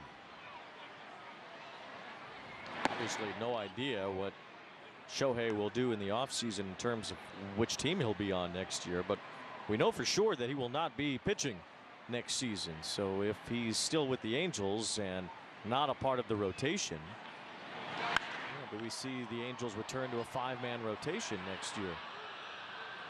Neto behind Stefanik, but it's the third baseman who makes the catch on that foul ball by Butler. And the team and the organization will have to decide if a 5-man rotation is what's in the cards for next year. And if so, guys like Sandoval, Canning, Silseth. I think they go with a 5-man rotation next year. Especially when you're trying to add some pitching, it becomes more difficult to be able to think about having 6 starters when Shohei's not part of that rotation, whether he's on the team or not, because he won't be pitching next year. Ground ball to second base as Fletcher flips to Neto. Quick throw to first. Not in time. Shonowell dug it out. That was pretty close. It took Neto a second to get over as he was pulled over to the hole. And Fletcher with the flip to second base. Neto did all he could. I think they're going to check it. I thought it was close. Especially with that speed of Ruiz. He's out. I think he's Los out. Angeles is challenging the safe call at first base. Well, you know how I feel about it when they get the calls wrong and it flubs up the call. Could have had a good double play call. That was an excellent play. Yeah, that's in the glove before his foot's down. That should be fairly quick. I already marked it. Go to commercial. Yeah,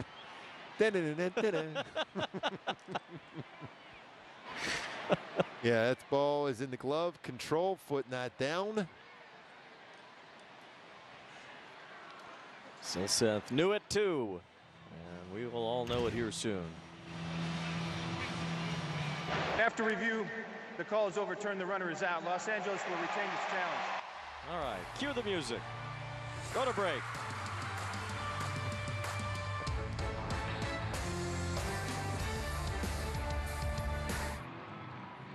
Doors take us places, to new adventures, planned and unplanned.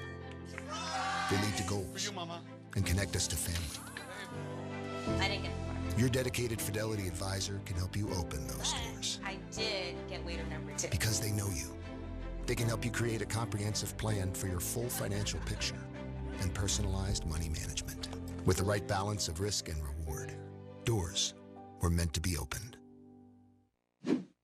Prescription eyewear can be really expensive, but here's a secret. Glasses don't actually cost that much to make.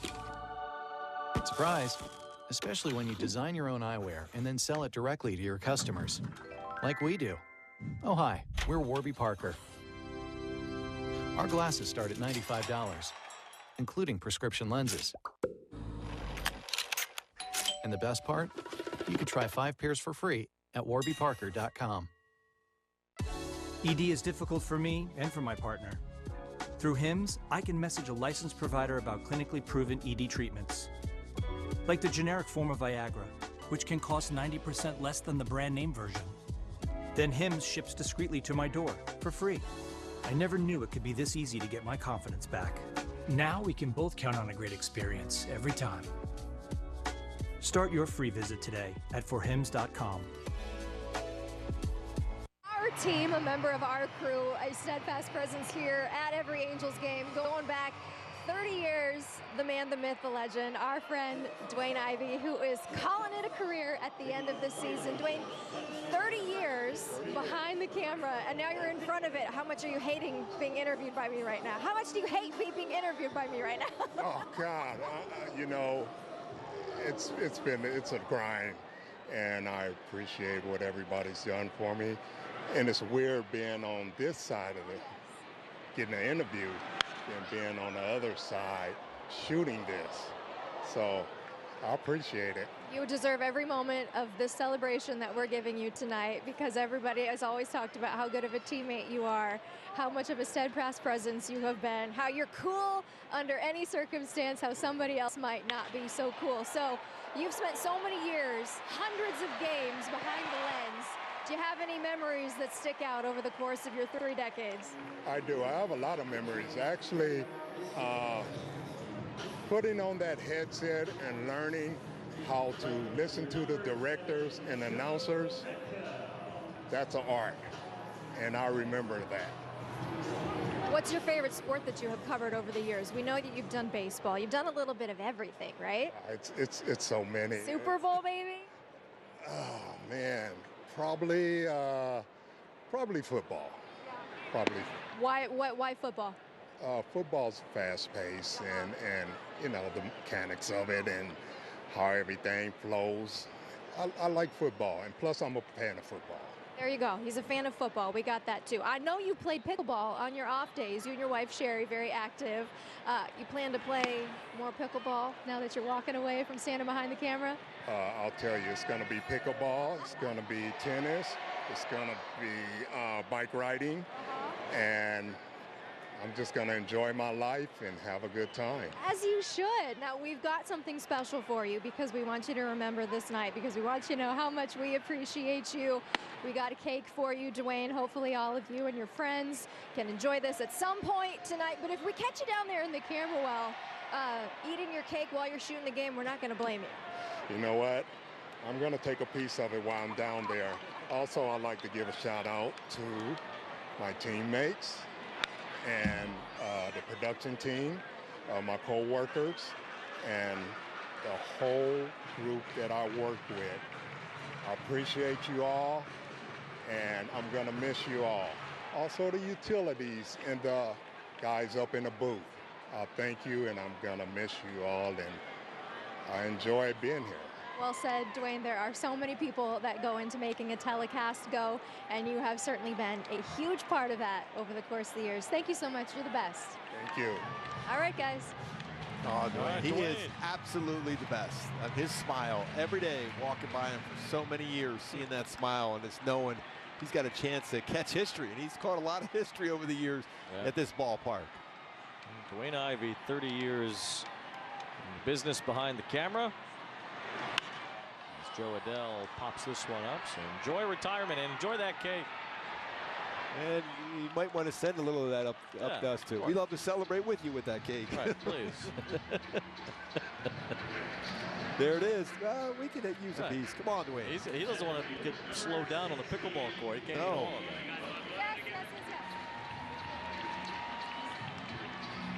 One out here in the fourth, the batter Moniak, who has struck out in his only plate appearance so far tonight. Ken Waldichuk has fanned 3. He's walked 2, given up 3 hits, including Grichuk's infield hit to start the inning. Waldichuk chases Grichuk back there. Yeah, Allen made an unbelievable play to even get to that baseball that Grichuk hit. Grichuk runs too well. Beats it out for an infield hit. Another hit against the lefty.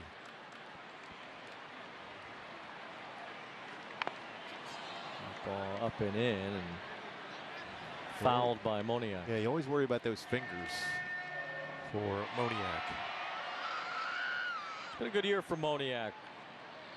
It wasn't really sure what you're going to get out of Moniak. 25 years old now, the #1 pick many years ago in 2016. Didn't work out in Philadelphia. Maybe they gave up on him too quick. Maybe there was a change of scenery needed. It's this one hard and through, a base hit. Well, that was a rocket. Grichuk to second. Moniak crushing that ball against the lefty. 104 miles per hour off a left-handed pitcher. Remember, it wasn't that long ago that Moniak struggled against lefties. He was on this one. Fastball, and he lines it. Geloff is a very good second baseman. That ball was just by him before he got a chance to get to it.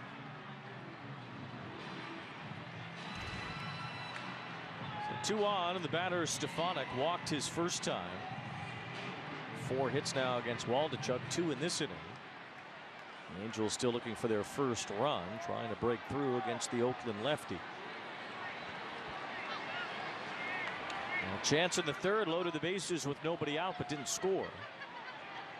Some tight games going in the other AL West games going on.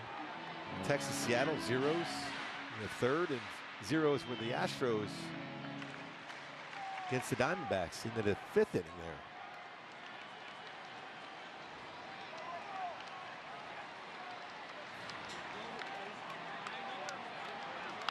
Stefanik fouls one back. The Blue Jays can clinch a wild card spot if the Mariners lose tonight. The Rangers would also clinch a playoff spot by beating Seattle and possibly the division if the Astros lose as well. The worst case scenario for Seattle is them losing and Houston winning. That'll put the Mariners on the brink of elimination tomorrow. 1 ball, 2 strikes on Stefanik. It's possible that game 162 is very meaningful for many teams. It's possible that nothing is on the line Sunday. Depends what happens in the next 36 hours.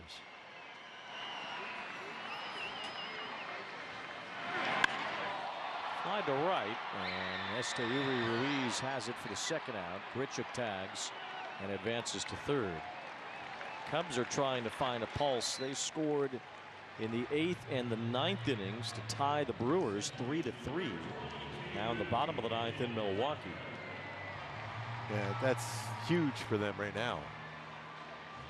Cubs need to do one better than Miami this weekend to force the Marlins back to New York to play the 9th inning of their suspended game from last night. Cincinnati swinging the bat well in St. Louis tonight. Yeah, the Reds are up 19-2 in that game. So they're seeing the baseball well. Cincinnati is still breathing as well. They are on life support at this point. If the Cubs lose, so are they. These moments where Fletch has thrived throughout his Angels career, over 320 with runners in scoring position. 1 ball, no strikes on Fletcher here. Runners on the corners. And a line drive ties the game. A base hit. Grichuk comes in. Fletcher another run batted in with a man in scoring position. Always your worst nightmare on the mound, because you'd rather face a guy that could hit a 3-run home run because he's hitting a mistake pitch, but Fletch can just put the ball in play. This is above the strike zone, and Fletch again base hit with a runner in scoring position, shoulder height, and still finds a way to get that into the outfield for an RBI single for Fletch. 2 for 2 today. Fletch lives.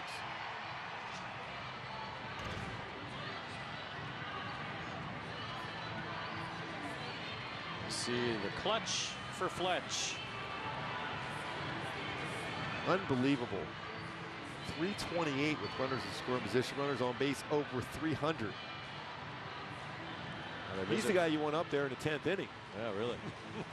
Scott Emerson, the pitching coach, another visit for Waldichuk, who's been touched up for a run. 3 hits here in the 4th inning. The Angels now can take the lead if Shonowell gets a base hit. Extended his on-base streak to 28 games with the walk in the 3rd inning.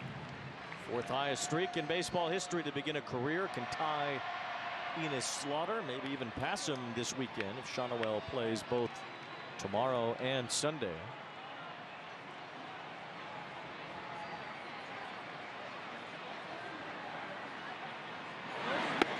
Nice crowd filled in here at Angel Stadium tonight. Coffee mug.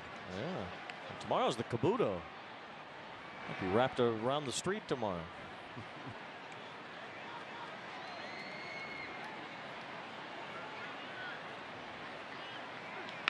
Looper to left, base hit, Shotwell. Moniak's given the green light. Blade drops the ball as Moniak scores. Now Blade throws it away. Fletcher's on his way home. Play at the plate, too late. The Angels have a 3-1 lead. Shotwell gets the base hit, and 2 runs end up scoring. Aggressive send. Will Hasselman to be able to send Moniak home. And then Fletch read that and a wide throw to third base. Shotwell, you know what? Might as well reach the base again. 28 straight. Arco top-tier play to stay on that fastball down. Vintage already for Nolan Shotwell. On a fastball away, stayed with it against a lefty. And then that wide throw to third allows Fletch to come around on that one also. It was going to be a bang-bang play, especially Moniak going home and Fletch that slide into third. If it would have been a bang-bang play, that would have been real interesting to see what happened. Instead, 2 runs. An error on Blade, allowing the second run to score. Shotwell gets an RBI for the first. And the Angels have their first lead tonight. So impressive, Nolan Shotwell against lefties, righties, patience at the plate. Zach Neto at the dish now. 1 ball, 1 strike. 3 runs, 4 hits here in the 4th for the Halos. Trying to hand the A's loss number 111. Already the second most in franchise history. They lost 117, and they were in Philly in 1916. Must have been tough watching that team. I knew you were going to say that. I just knew you were going to say that. It was tough. It was tough. I had a sleepless nights back in Philly, back in 1916. But you know, I always thought there was better days ahead. Yep. Yeah. I always had the Phillies too. The Phillies ended up running the A's out of town anyway. A's made their way west. Kansas City, further west to Oakland. Now they're trying to work their way back east. They'll likely end up in Las Vegas real soon. 1 ball, 2 strikes on Neto.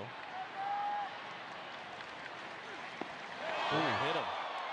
It's the 15th time hit by a pitch. Another base runner with 2 outs, and Brandon Drury due up.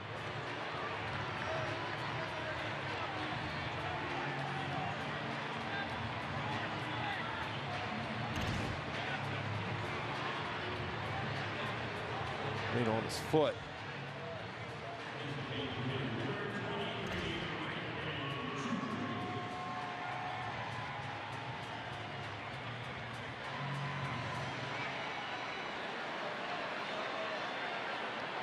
So an opportunity for Drury to drive in a run. He's got 2 on with 2 out.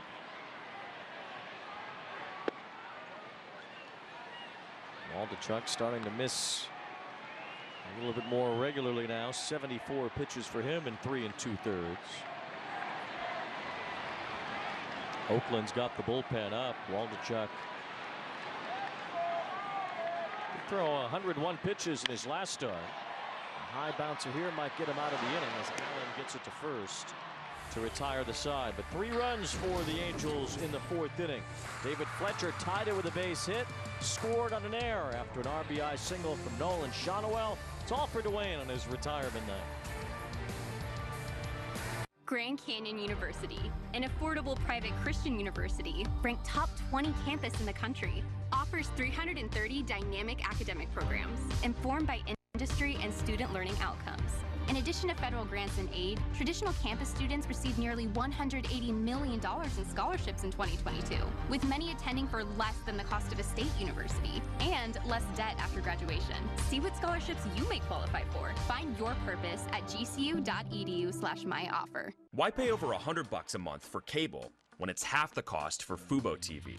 Get all the channels you want on the only live TV streaming service rated #1 in customer satisfaction by J.D. Power. Try free at FuboTV.com. With the Game Time app, I paid 60% less than this guy. What? And it's not just sports tickets. It's also concerts. Performances, too! Oh, come on! Download Game Time. Last-minute tickets, lowest price, guaranteed. Sure, you'll teach her how to drive a car. Then use Greenlight to power her independence with crash detection with 911 dispatch, family location sharing, and emergency SOS alerts. Invest in your best investment with Greenlight.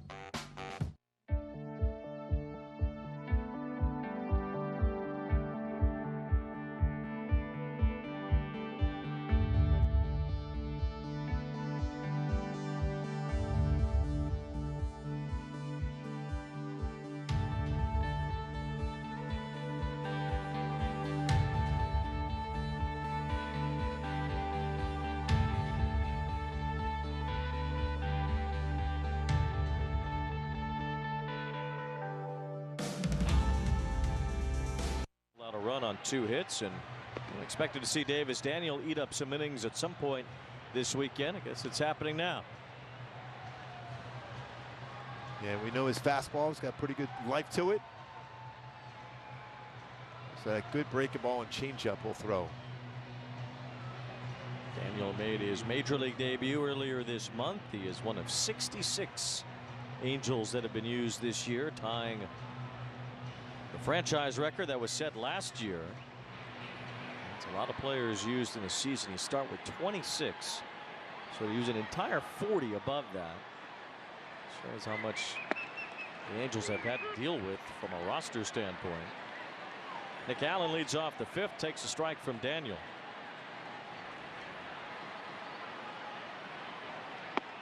And now Time to back up stairs with a fastball. Daniel could end up getting the win here today if the Angels hold on, now that Silseth didn't make it through 5 innings. Daniel has not won a game yet at the major league level. It's Allen hit a high bouncer here. Tough play, but Neto makes it expertly. Boy, to see quick on the transfer, and he gets a lot on that throw. Made some good plays here tonight and all season long.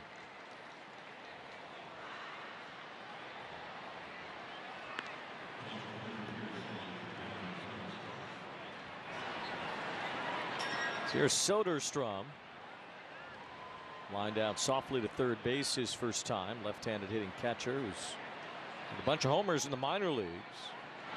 The A's have used Shea Langoliers a lot behind the plate this year as well.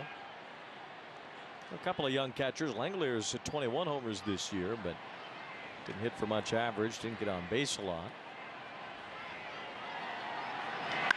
That's rifle caught by Shonowell. Some solid defense by the youngsters in this inning.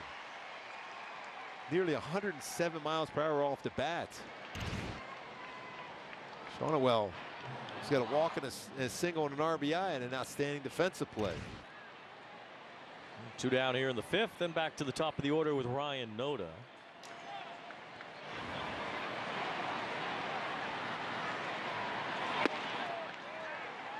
Daniel with some good life on his fastball, 94. Get a swing and a miss from Noda.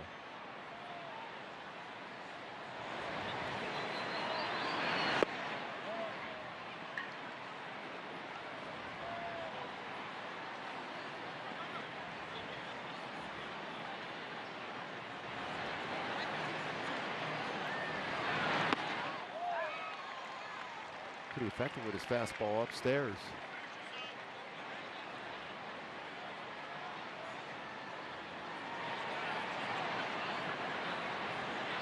Texas loaded the bases in Seattle in the top of the 3rd, but didn't score. Yeah, they had some chances in that inning too. Some walks by Wu. Houston and Arizona still scoreless in the 6th inning as it goes to 2-2 on Noda.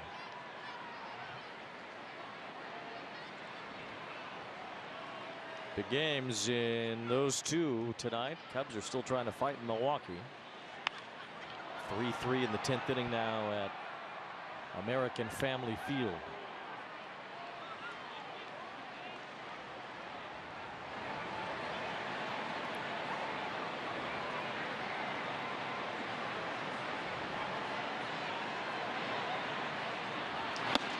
Brewers are wearing their City Connect uniforms tonight. Which I don't really like. How do you really feel about it?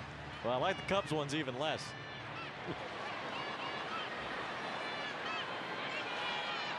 Ball 4 to Noda. I'll tell you what else I don't like. The A's have the yellow brim on the helmet, but not on the hat when they're on the road. They have just a straight green hat. So they should have the helmet should match. I don't like this. That it doesn't match. This is the home hat, helmet, not the road hat.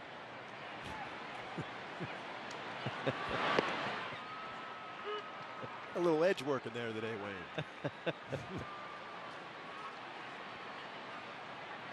I just want things to be symmetrical, that's all. Connect, like City Connect. Yeah. 1-1 strike on Geloff. The A's there, I don't think they've had a City Connect jersey yet. Still about, I don't know, 6 or 7 teams that haven't. There will be more next year.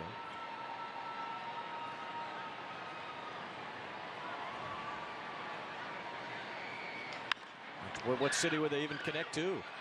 There's a flip to second, and that ends the top of the 5th. It is 3-1 Angels at the Big A.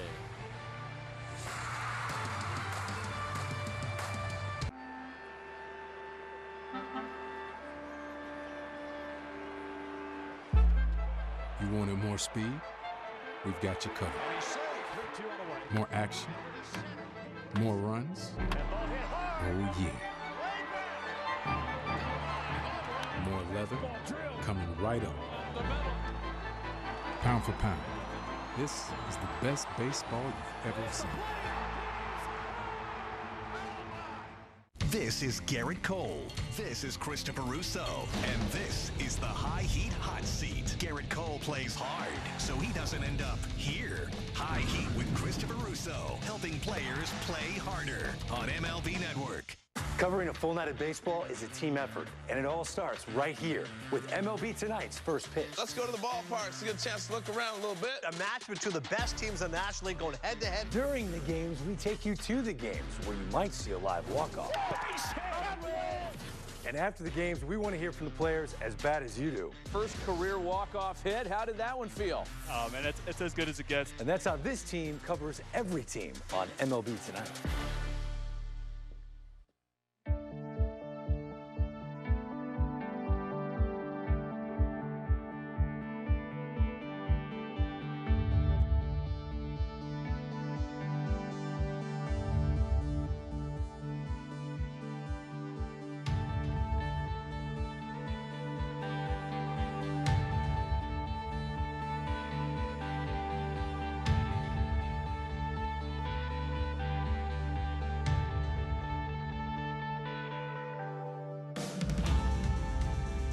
$25,000 fans will receive an Angels Kabuto courtesy of angels.ocnavigator.org as the Halos take on the A's. Visit angels.com/promotions today. Bottom of the 5th at Angels Stadium. Logan O'Hoppe leads off. Well, when you miss an opportunity to score, bases loaded. It was a 3-2 count. Texas didn't score right away. Seattle scores. Ty France a home run. Well, big night for the Mariners. They need to win tonight. If they do, it becomes very murky in the American League West going into the final 2 days, regardless of what Houston does. But Texas has not wrapped anything up yet. And the Mariners have the early lead at home tonight. Houston at Arizona still scoreless in the 6th inning at Chase Field, which I saw had the roof open tonight, which they should do as much as they can. Yeah. It's a much different stadium when the roof is open. Same in Miami. 2 balls and a strike on O'Hoppe.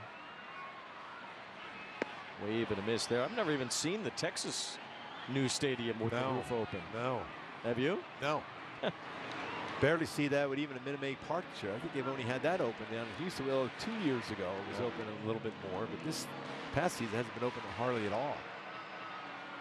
That's a much better stadium. It looks a lot better with that roof open.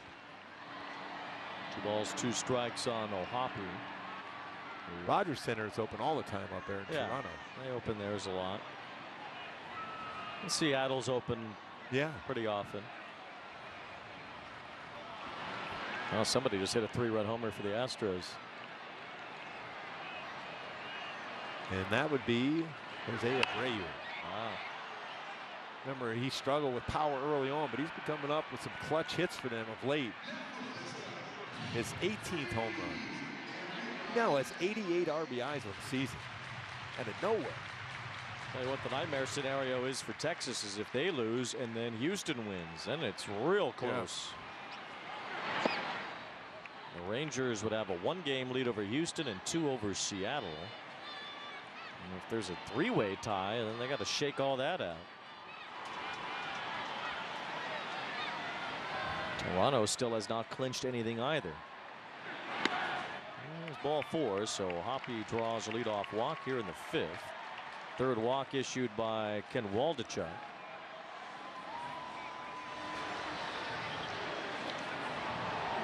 By the way, nice job by Silseth today again. Really nice job. Especially when you go back to that first inning where there was some traffic. 3 walks in that inning. Still managed to get the ground ball double play. It was solid.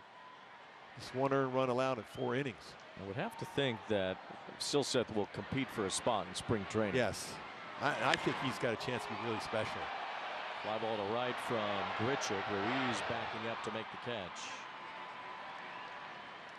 So 1 away, and the batter will be Joe Adell, our Kia player profile on Adell. And the Angels hitting home runs. Adell certainly can hit them a long way. The Angels with the highest percentage of hits for homers in a season in Angels history. And the Angels have the 2nd most home runs as a team in franchise history this year. There's a strike. Seattle hit another home run. Yeah, Rojas hit a home run. Nathan Eovaldi, who has struggled since coming off the IL, giving up a couple of home runs there. And it always goes down to when you miss an opportunity to score runs, you have bases loaded, and it was even a 3-2 count. The Young got punched out upstairs. They reviewed the Abreu home run and made it a double, so it's 2-0 Houston, not 3. After a replay review showed that Abreu did not have a home run. Is it a fan reaching over? Have to look. That they have that kind of strained wall in center field too.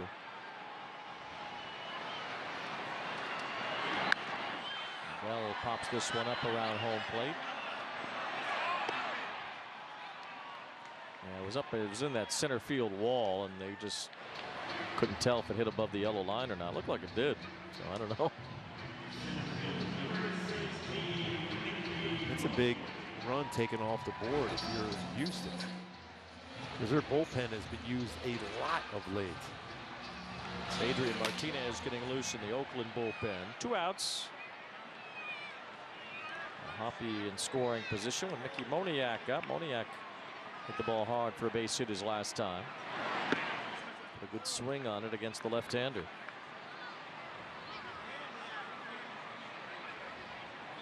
Solid season, 281.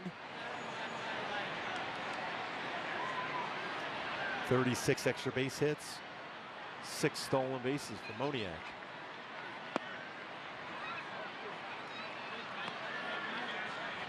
This could be his last batter here. This will be the 90th pitch for Waldichuk. The right-hander on deck, Stefanik. Let's see what happens next as Waldichuk falls behind here. It's 2-0. There's a strike on, I guess, the outside corner.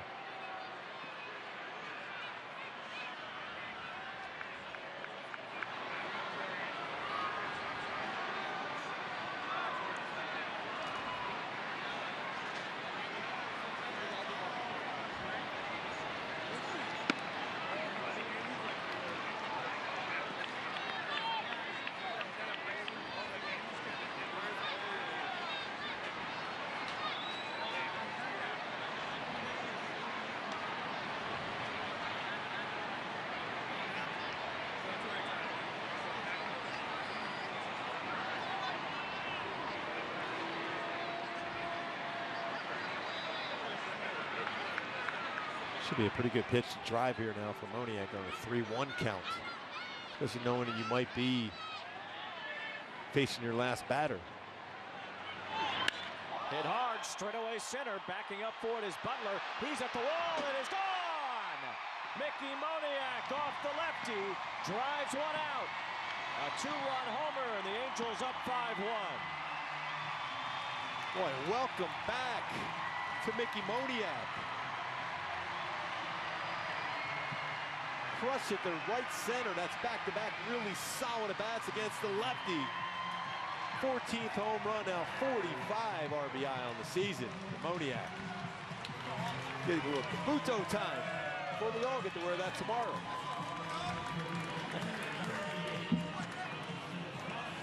Boy, jumps on that fastball on the inside part of the plate. That's that power he has.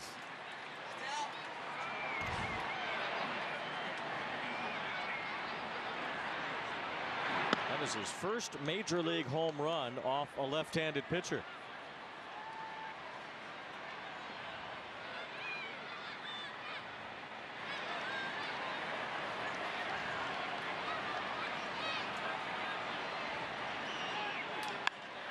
Fly ball from Stefanik should end the inning.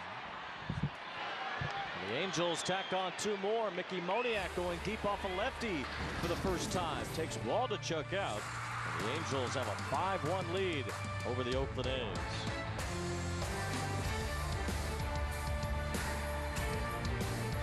See it. He struck him out. It's out of here. Feel it. I can't wait for this game to start. He took a home run away. Leave it. That is as good as it gets.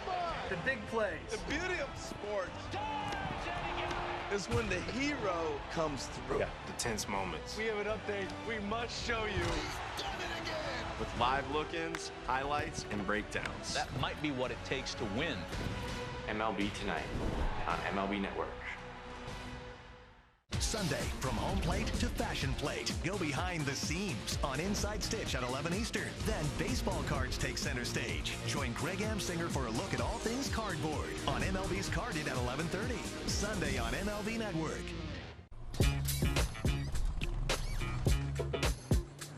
It's like that. Got him. It stays fair.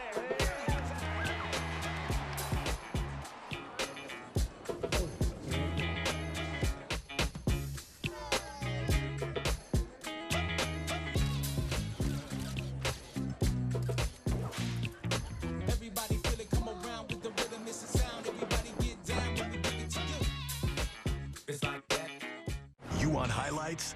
Quick Pitch has you covered. Packing all today's biggest plays into one lightning-fast hour. What a play! We live today, preview tomorrow on Quick Pitch. Late nights and early mornings, only on MLB Network.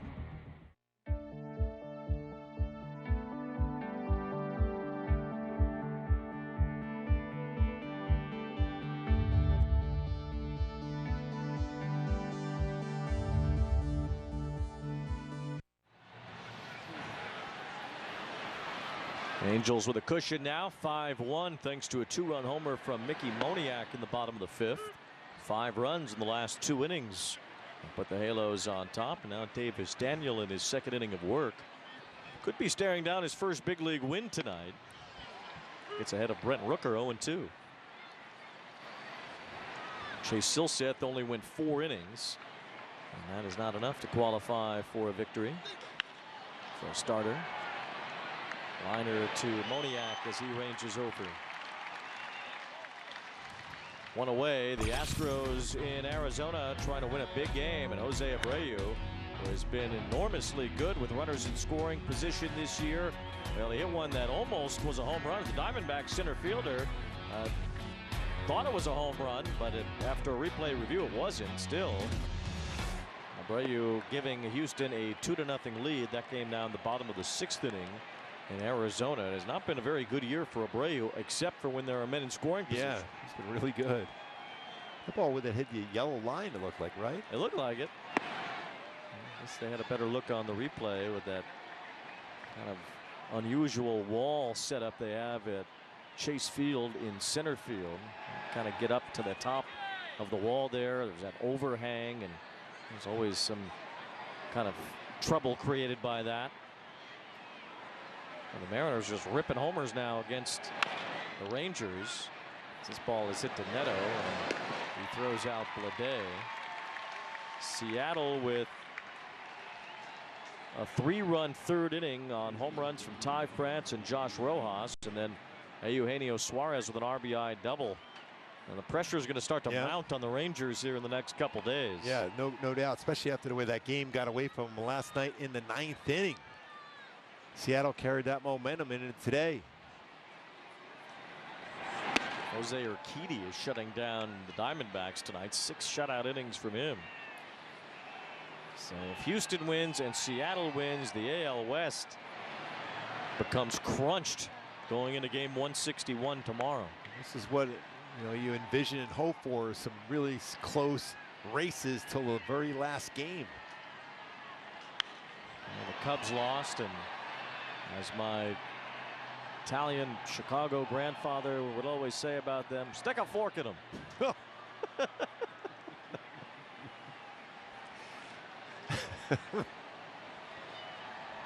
Is that it for him now? Oh, yeah. I would say so. Ledmys Diaz fouls one off. Let's check the math.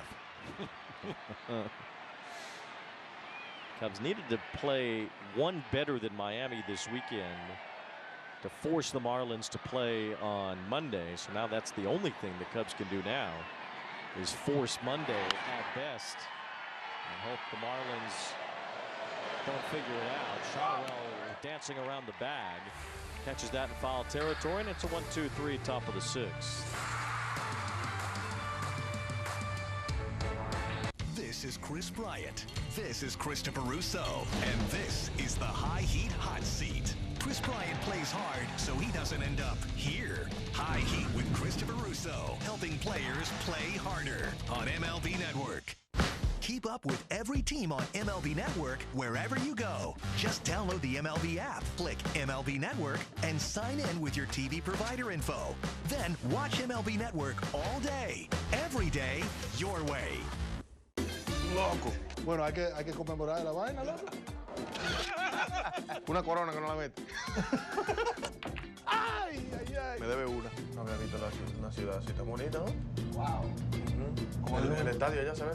Pues para la segunda casa. Dame tu secreto de la vida más que yo me disfruto lo más que yo pueda de mi vida. Salud. La vida más fina.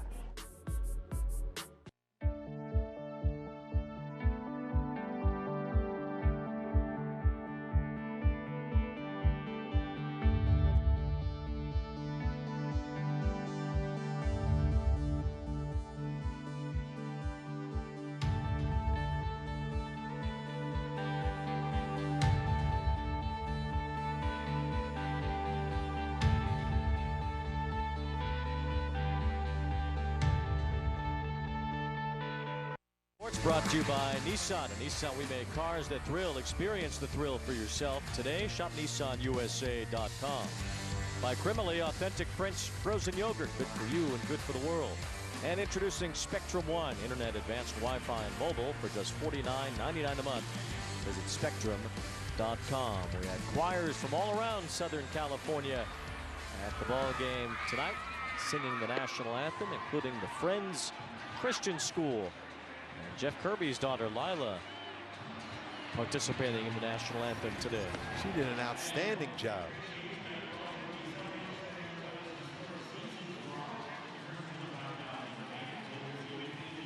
The pitcher for Oakland after Ken Waldichuk leaves, it's Adrian Martinez.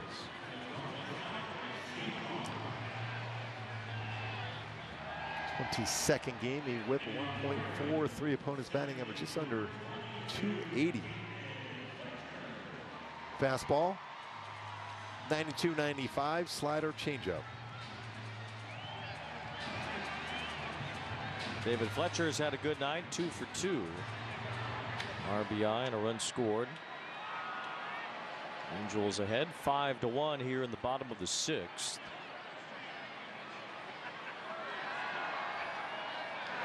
As Fletcher goes after the first pitch, kind of kicked off the back of the mound, but McAllen corrals it. Get some help from Noda stretching out at first. It's amazing. We showed that stat a little earlier, what he does with no one on base compared to what runners on base and with runners in scoring position for Fletch.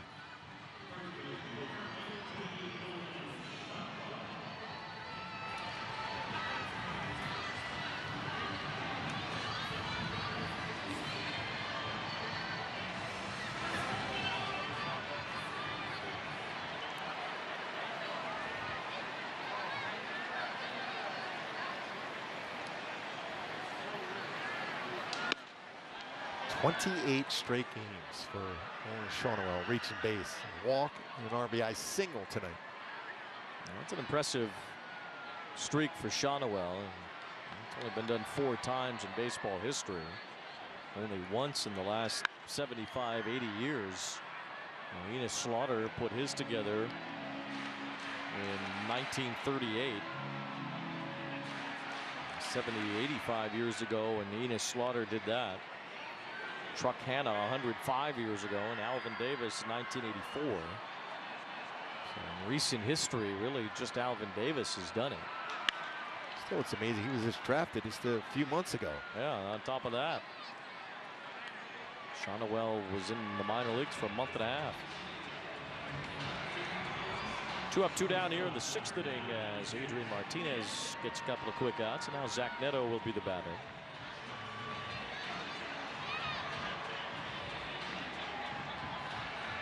Neto is 0 for 2.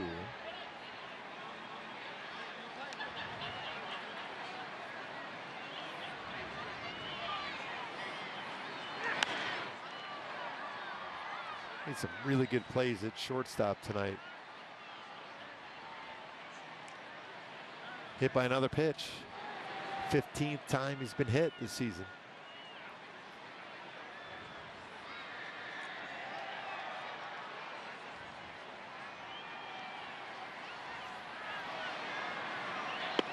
One ball, 1 strike on Neto.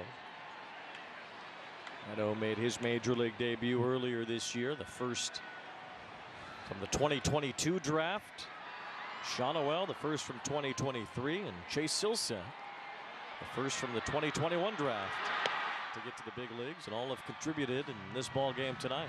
Yeah, I mean, Perry Manassian has done a real solid job as far as identifying the type of player they can draft and be able to get up here quickly with some success in the minor leagues. 2 balls and a strike on Neto. Good cut there as he fouled it back, and it's 2-2.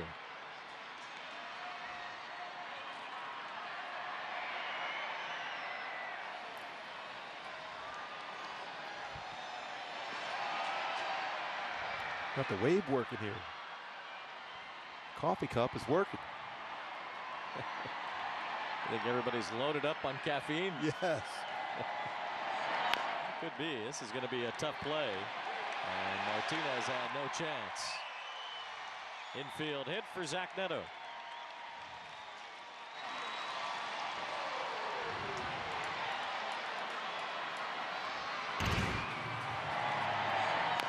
Yeah, you fall off the mound towards that first base side as a pitcher. Once you get rid of that baseball, try on that bare hand to make a quick throw around, unable to get control of it. Even if he does, he's not going to throw at Zach Neto.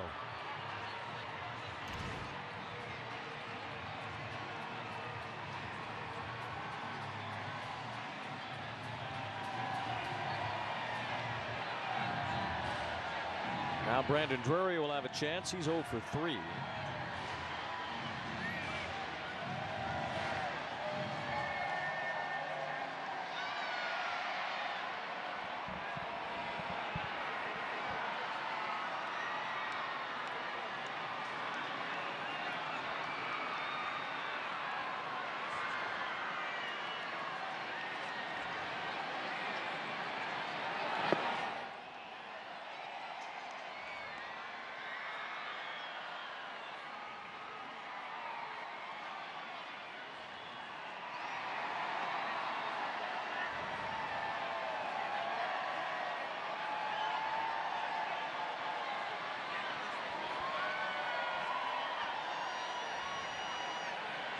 Go to first as Neto gets back in. 5 stolen bases, caught once.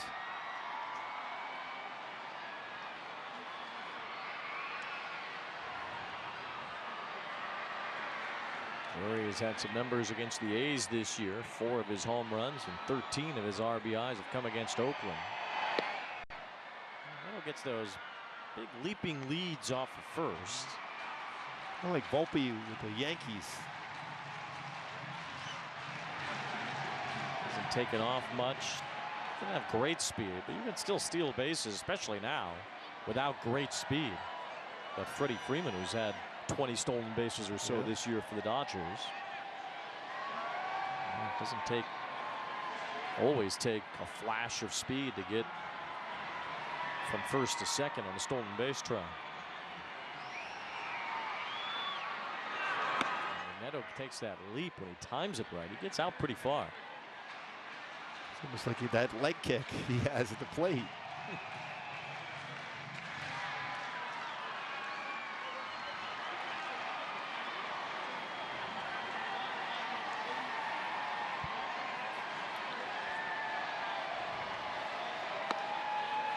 Two balls, 2 strikes on Drury. Adrian Martinez got the first 2 outs of the inning quickly. And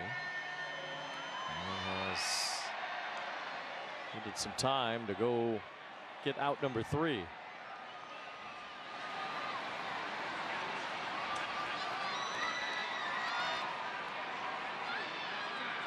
There goes Neto. And Drury with a base hit to right. Neto will streak to third. Big turnaround there as well. Nick Allen realized it and came in to take that throw from Ruiz, thinking maybe Neto would try to score. Yeah, he was flying around the bases too.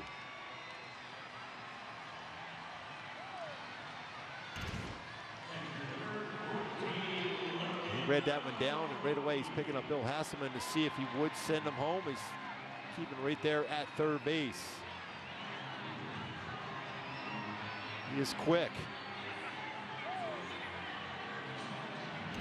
And he turned around just to make sure, just in case that throw gets in, there's a bobble, he might be ready to try to score.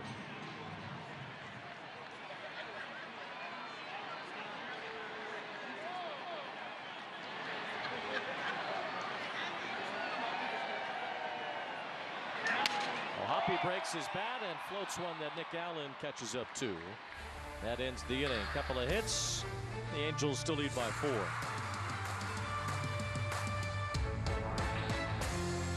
The power of baseball goes beyond the field. What an exciting time.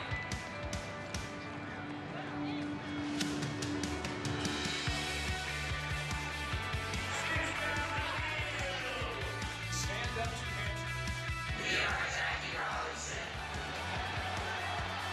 Together. Together. Together. Together.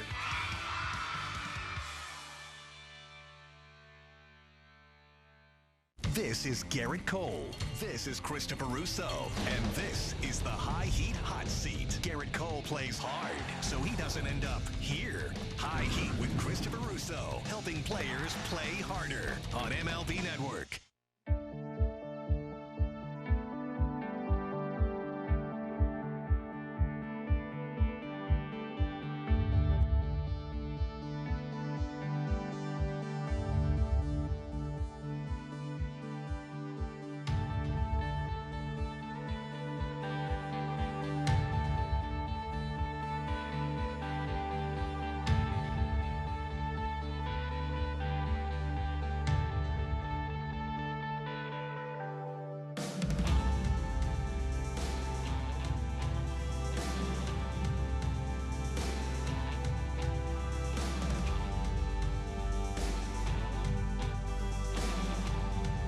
Valley Sports brought to you by Carl's Jr. They're playing with fire and big sweet smoky flavor. The new big char chili burger. By Metro Water District. For water saving tips and rebates, visit bewaterwise.com. And by Pacifico, rich golden lager brewed for those who follow their own path. Pacifico, live life anchors out. So Silseth worked the first 4. It's been a couple of scoreless since then for Davis Daniel, and all told through 6 innings, the A's have been held to just a run on 2 hits. Top of the 7th now, and Lawrence Butler leads off for Oakland. Taking a strike from Daniel, who's thrown a lot of them here. Out of 27 pitches, 20 have been strikes. Yeah, he's been in all 4 quadrants in the strike zone, whether it's his fastball or secondary pitches. It's a real good change up there.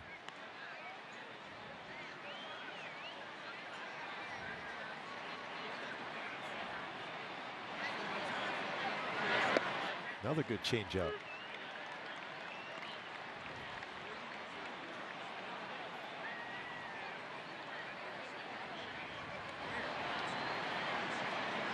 1 ball, 2 strikes on Butler, who's 0 for 2 with a strikeout. A's 2 hits have been an RBI double from Rooker and a single from Melendez Diaz. There's one right in the glove for Davis Daniel. 1 out in the 7th. Glove save and a beauty. Well, we're getting close to that time of the year. And they're already playing preseason games in the NHL. Esteury Ruiz bats now. He's 0 for 2, hit into a double play earlier. The Kings and the Ducks are playing right now. It's down in San Diego, though. Kings are playing the Ducks in San Diego? Yes. Would they get lost? Good. That's where their minor league team's at. Down in San Diego. It'd be like the Freeway Series happening at Petco Park.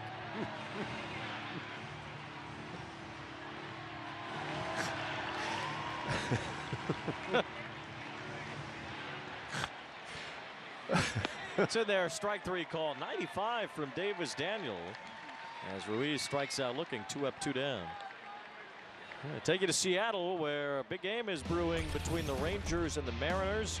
Seattle scored 3 in the 3rd, couple of solo homers, and this double from Eugenio Suarez that was misplayed by normally very good center fielder Leody Taveras. They are struggling there today. Now the Mariners have loaded the bases in the 4th inning. They could really bust that game open. There could be some stress now on the Rangers. Tremendous stress. It's still possible Texas could be knocked out altogether, even though they left Angel Stadium with their magic number 1 to clinch a playoff spot and 2 to win the division. But if they get swept in Seattle, that opens the door for the Rangers being knocked out completely. McAllen with a foul pop-up. Shotwell is over and makes the catch. Boy, what a game Sean Noel is having tonight. With that line drive he caught earlier, about 107 miles per hour off the bat. A couple nice plays on pop-ups. Checked into the boards.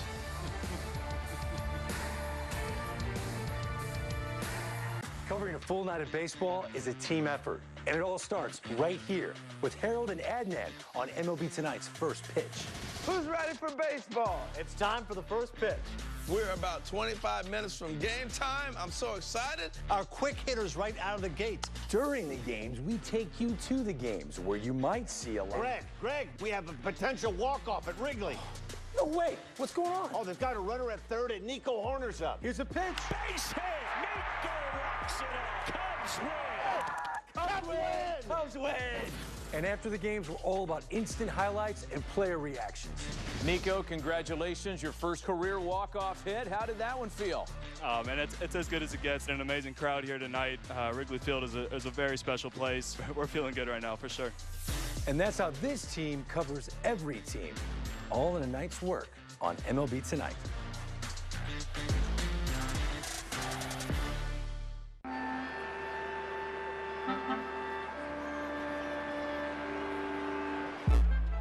You wanted more speed?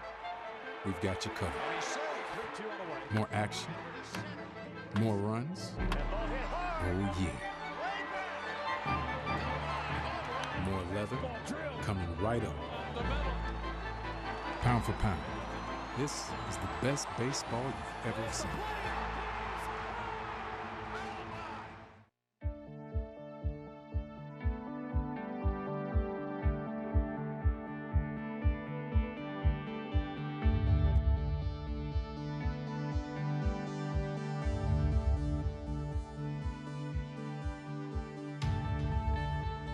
Silseth and Davis Daniel. Well-pitched game by the young arms for the Halos, but it's some good swings here too, especially Mickey Moniak's had a big one, and Nolan Shawneewell too. David Fletcher doing David Fletcher things again with runners in scoring position. Fletcher's had 2 hits, an RBI, and a run scored tonight. Grichuk leads off the 7th. He had a base hit that got the 4th inning rally going. Angels put up 3 in that inning and 2 in the 5th.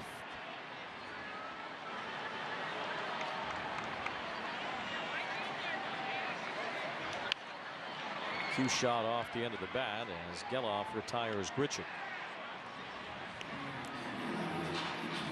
I had some spin on that baseball toward the end of the bat.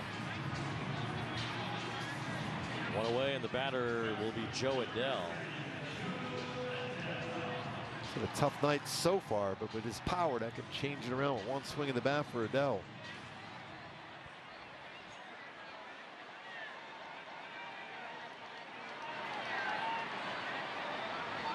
Adell 0 for 3, couple of pop-ups.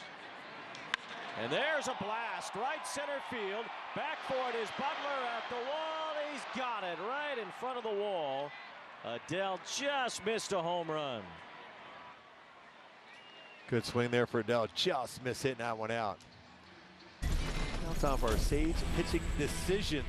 Moniak against the lefty, Waldichuk. Just off the plate, showing some patience, not going after those pitches. And that's what you want to see from him against the lefty there, although that was off the plate, took it for a called strike, and then right away got a pitch right down the zone. 91-mile-an-hour fastball, 3-1 count, did the damage on that one against the lefty. 2 hits today versus the lefty. His first ever home run off a left-hander at the big league level. That ball Adell hit was 101 off the bat. I believe it stayed in the yard. Off the bat, yeah, it looked like for sure that was going to get above that yellow line. If not deep in the stands. 101 miles an hour off the bat of Adell. Moniak with a home run earlier. And it's another one hard, but right at the first baseman. As that ends the bottom of the 7th. We're on to the 8th.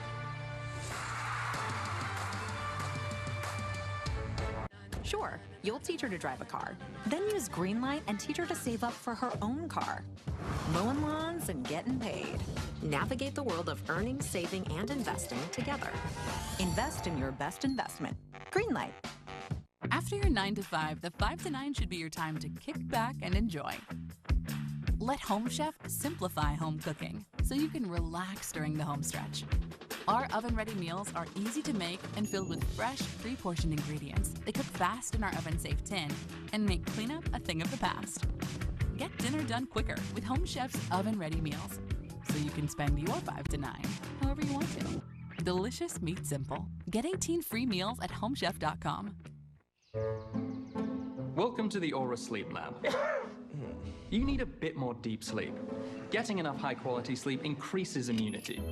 Why?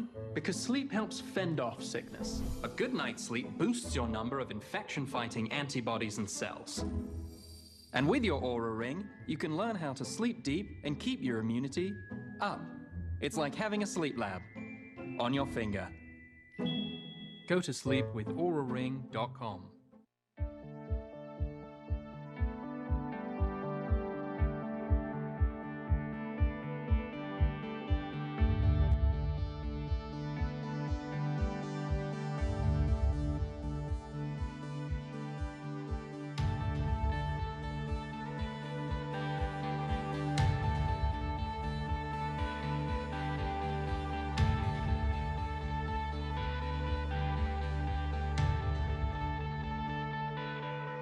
Appreciation Night tomorrow. Your Angels host the A's at 6 p.m. Fans will have the chance to win prizes from Phillips, New Era Cap, Boot Barn, Next Gen Air Conditioning, Heating and Plumbing, and more. Visit angels.com/promotions. 4th inning now for Davis Daniel on the mound. He has disposed of the A's through his first 3 innings without giving up a hit. Got real good life on his fastball too. Be able to mix his curveball. The pitch before was about 75, and he's mixed in an 83-mile-an-hour changeup. He's dealing, and he's in line for the victory here. Silseth worked the first 4 innings. Davis Daniel, in his 3rd big league appearance, could get his first major league win if the Angels hold on here. High chopper. Neto gets the big hop and fires a strike to first. Love watching him throw that baseball across the diamond. He gets a lot on those throws.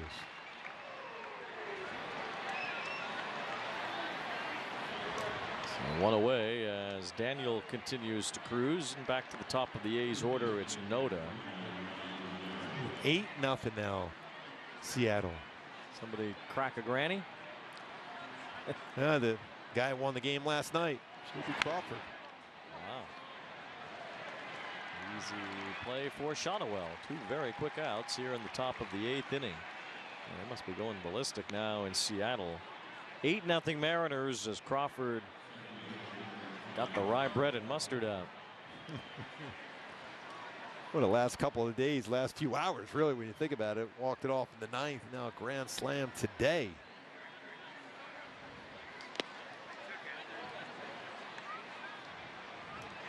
Texas is going to have to find a win in the next day or two if they want to advance. That would be some story if the Rangers end up getting swept in a 4-game series and lose out on the playoffs entirely. Houston still leads at Arizona 2-0. That game's in the 8th inning. So if the Astros win that game, they would be just 1 game behind Texas for first place, and the Mariners would be 2 back. And the Mariners can't win the division in a tie with Texas, but I think they still can in a 3-way tie if all 3 teams are tied. I think Seattle would end up as the ultimate tiebreaker winner based on how they sync that up. So the Mariners, they would not win if they were only tied with Texas, but I think they would if they were tied with Houston and Texas. So it's possible that all 3 could tie, but one of them not make the postseason at all. Absolutely. Fletcher makes the catch as Geloff pops out.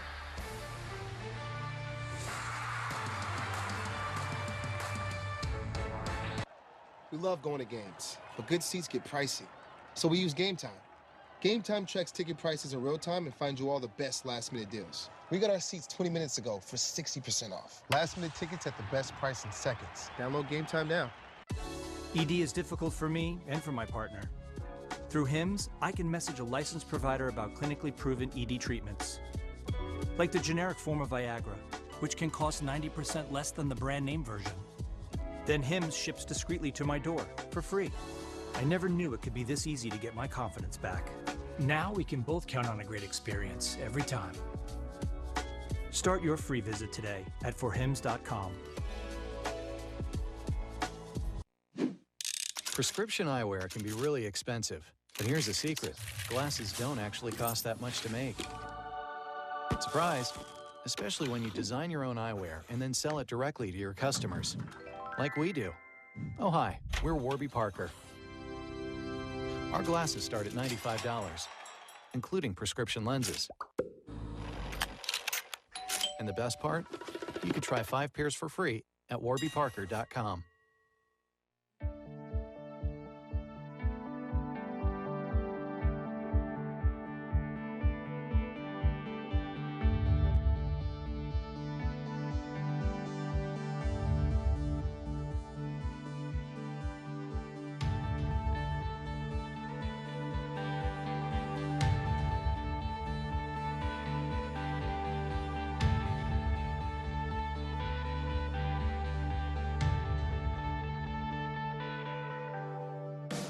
Of the 8th inning. Going back to Hyundai key for the game today. Only the young players playing a huge part in this game. Mickey Moniak, James Daniel on the mound, good opportunity to pick up his first W. Chase Silseth, first 4 innings of solid pitching. Zach Neto solid at shortstop. Logan O'Hoppe, a nice job behind the plate. Michael Stefanik doing his thing. Gonna get that base hit to keep that hit streak going. The pitcher is Francisco Perez. So Stefanik will try to extend his hitting streak here. Probably will be his last chance. Angels don't have anybody up in their bullpen. Well, Silseth and Daniel have made it easy on Phil Nevin tonight. Davis Daniel piggybacking Silseth. Each have gone 4 innings. Silseth allowed a run on 2 hits. Daniel's only allowed 1 base runner on a walk. He has not given up a hit in his 4 innings. He's been incredibly impressive. Angels with 3 runs in the 4th to take the lead, 2 in the 5th inning. And Stefanik Hits a fly ball to right field. So his hitting streak is in jeopardy. An Angels Live postgame presented by OC Navigator is coming up next. We'll break down the pitching performances of Chase Silseth and Davis Daniel tonight. On top of that, Mickey Moniak homering off a lefty for the first time in his big league career. Fletcher's had a good night, 2 hits with an RBI and a run scored.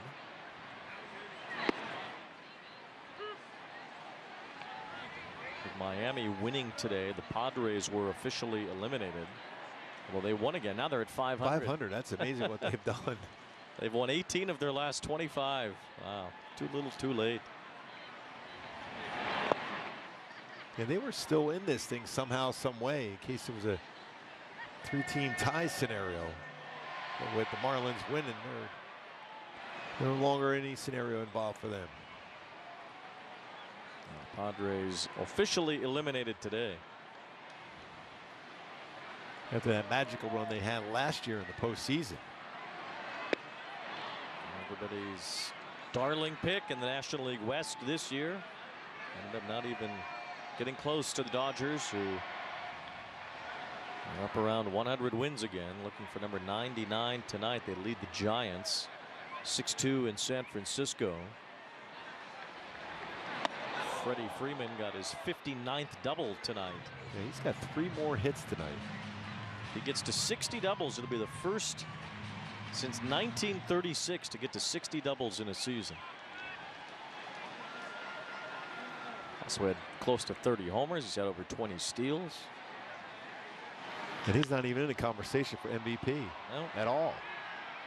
Fletcher flies out to Ruiz. He'll probably finish 4th behind his own teammate Mookie Betts and the 2 Braves, Acuna and Olsen, I would think. Yeah. And Olsen's got 54 homers and like 140 RBIs. Yeah, great season, but you know what? Sorry. So I think Freeman will end up 4th. We'll see if those 2 teams clash in the championship series in the National League. Those would be the favorites in their division series, both getting first-round byes, but they both had first-round byes last year, and neither ended up in the NLCS. Did you hear what both managers said they're going to do? They're going to have fans in the stands and have, workouts, almost simulate what it would be in game scenarios as much as possible, just to keep that edge going. The layoff is it's like a day shorter this year. And on top of that, the playoffs are more normally spaced this year. Remember last year, the playoffs were very tight, so there weren't many days off in the division series or the championship series. Now this year, the days off are back, so the pitching staffs will be helped out by that. The Dodgers could probably use it even more than the Braves, although both teams have question marks in the pitching department. Yeah, with Charlie Morton out and Max Fried for the Braves.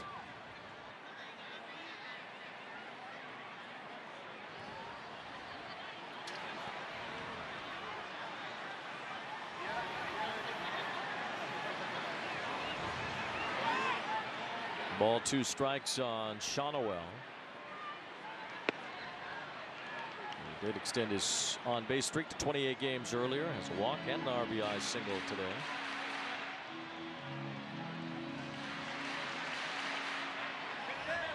Arizona batting in the bottom of the 8th, still trailing the Astros 2-0.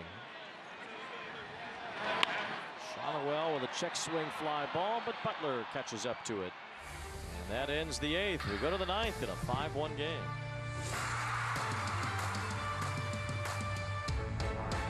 Think baseball. There's something that's been missing in the debate. Think analysis. He really looked like the perfect thing to add to this club last night. Think advanced metrics. The new rules are having an impact, and I'll bottom line it. Think MLB Now, the show for the thinking fan, only on MLB Network. MLB Tonight, the ultimate late-night baseball party. Oh, man. With live look-ins to the night's biggest moments. How hot was that? That's money. What? The best interviews. I've never asked a player, do you need a blanket? It is kind of cold out there. And cutting-edge analysis from TV's best former players fresh off the field. Get your hands up. There's nothing quite like MLB Tonight. This is going to be a big deal tonight. This one takes the cake. That is awesome. MLB Tonight, late nights on MLB Network.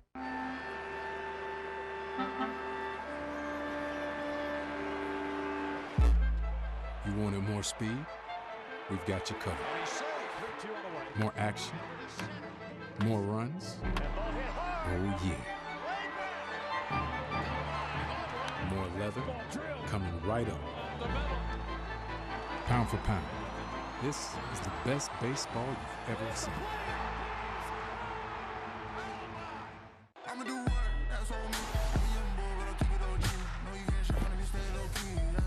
Watch games and coverage all day, every day, your way on MLB Network. On Valley Sports, brought to you by Morongo. And introducing Spectrum One, Internet Advanced Wi-Fi and mobile for just $49.99 a month. Visit Spectrum.com.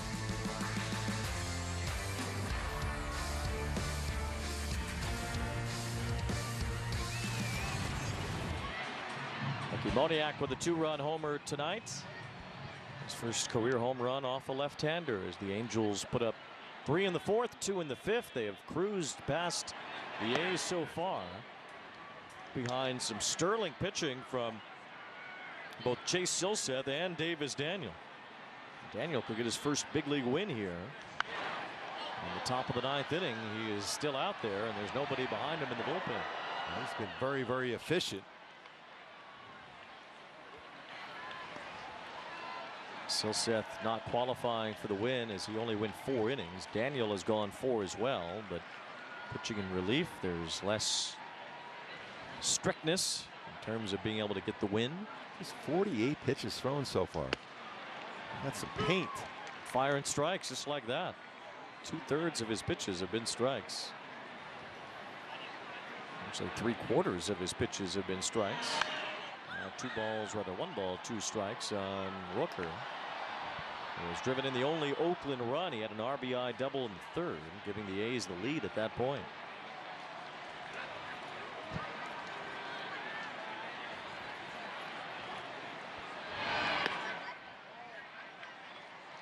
Between his slider and his curveball too, and a solid changeup. Good velo on his fastball.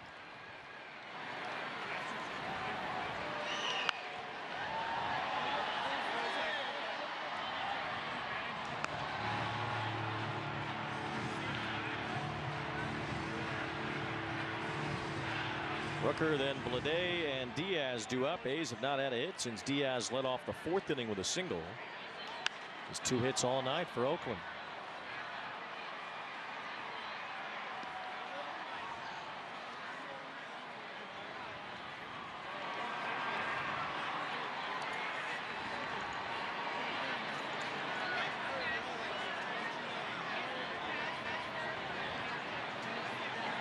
On to the 9th inning now in Arizona.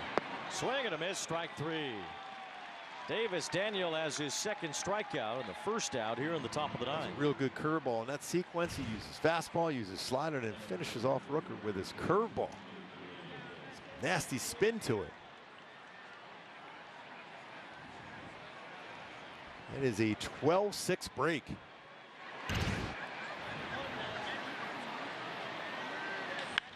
Line drive to center, and sliding, making the catch is Mickey Moniak. Have a game and welcome back to Mickey Moniak.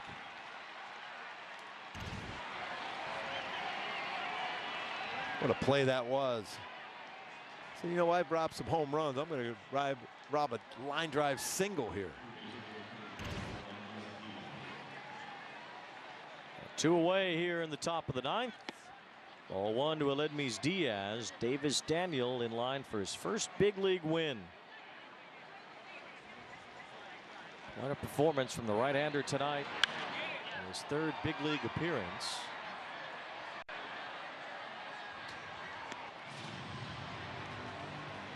Daniel had some shoulder issues and was out for a large part of this year. We might have seen him sooner.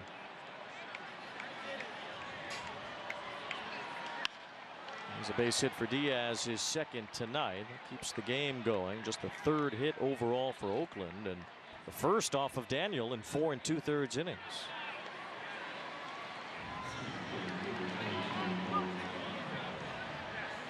Davis Daniel from Atlanta went to high school in Montgomery, Alabama, and stayed pretty local when he went to Auburn. A 7th-round pick in 2019, had Tommy John surgery. And then the pandemic canceled the 2020 season, so he didn't make his pro debut until 2021. Here tonight, toward the end of the 2023 season, he's an out away from his first big league victory. A base hit for Butler, so the A's starting trying to make some noise here. Back-to-back 2-out singles in the top of the 9th. One more base runner, and they'd bring the tying run to the plate. Just don't look ahead. Just think about the batter right here now. Davis Daniel. Don't worry about those 2 ground ball hits. Focus on the batter and be able to finish off, pick up that first Major League W. Good crowd tonight, 32,333, trying to celebrate it with Davis Daniel, and O'Hoppe out to the mound to say just what you said. Let's get the next guy out and end this thing.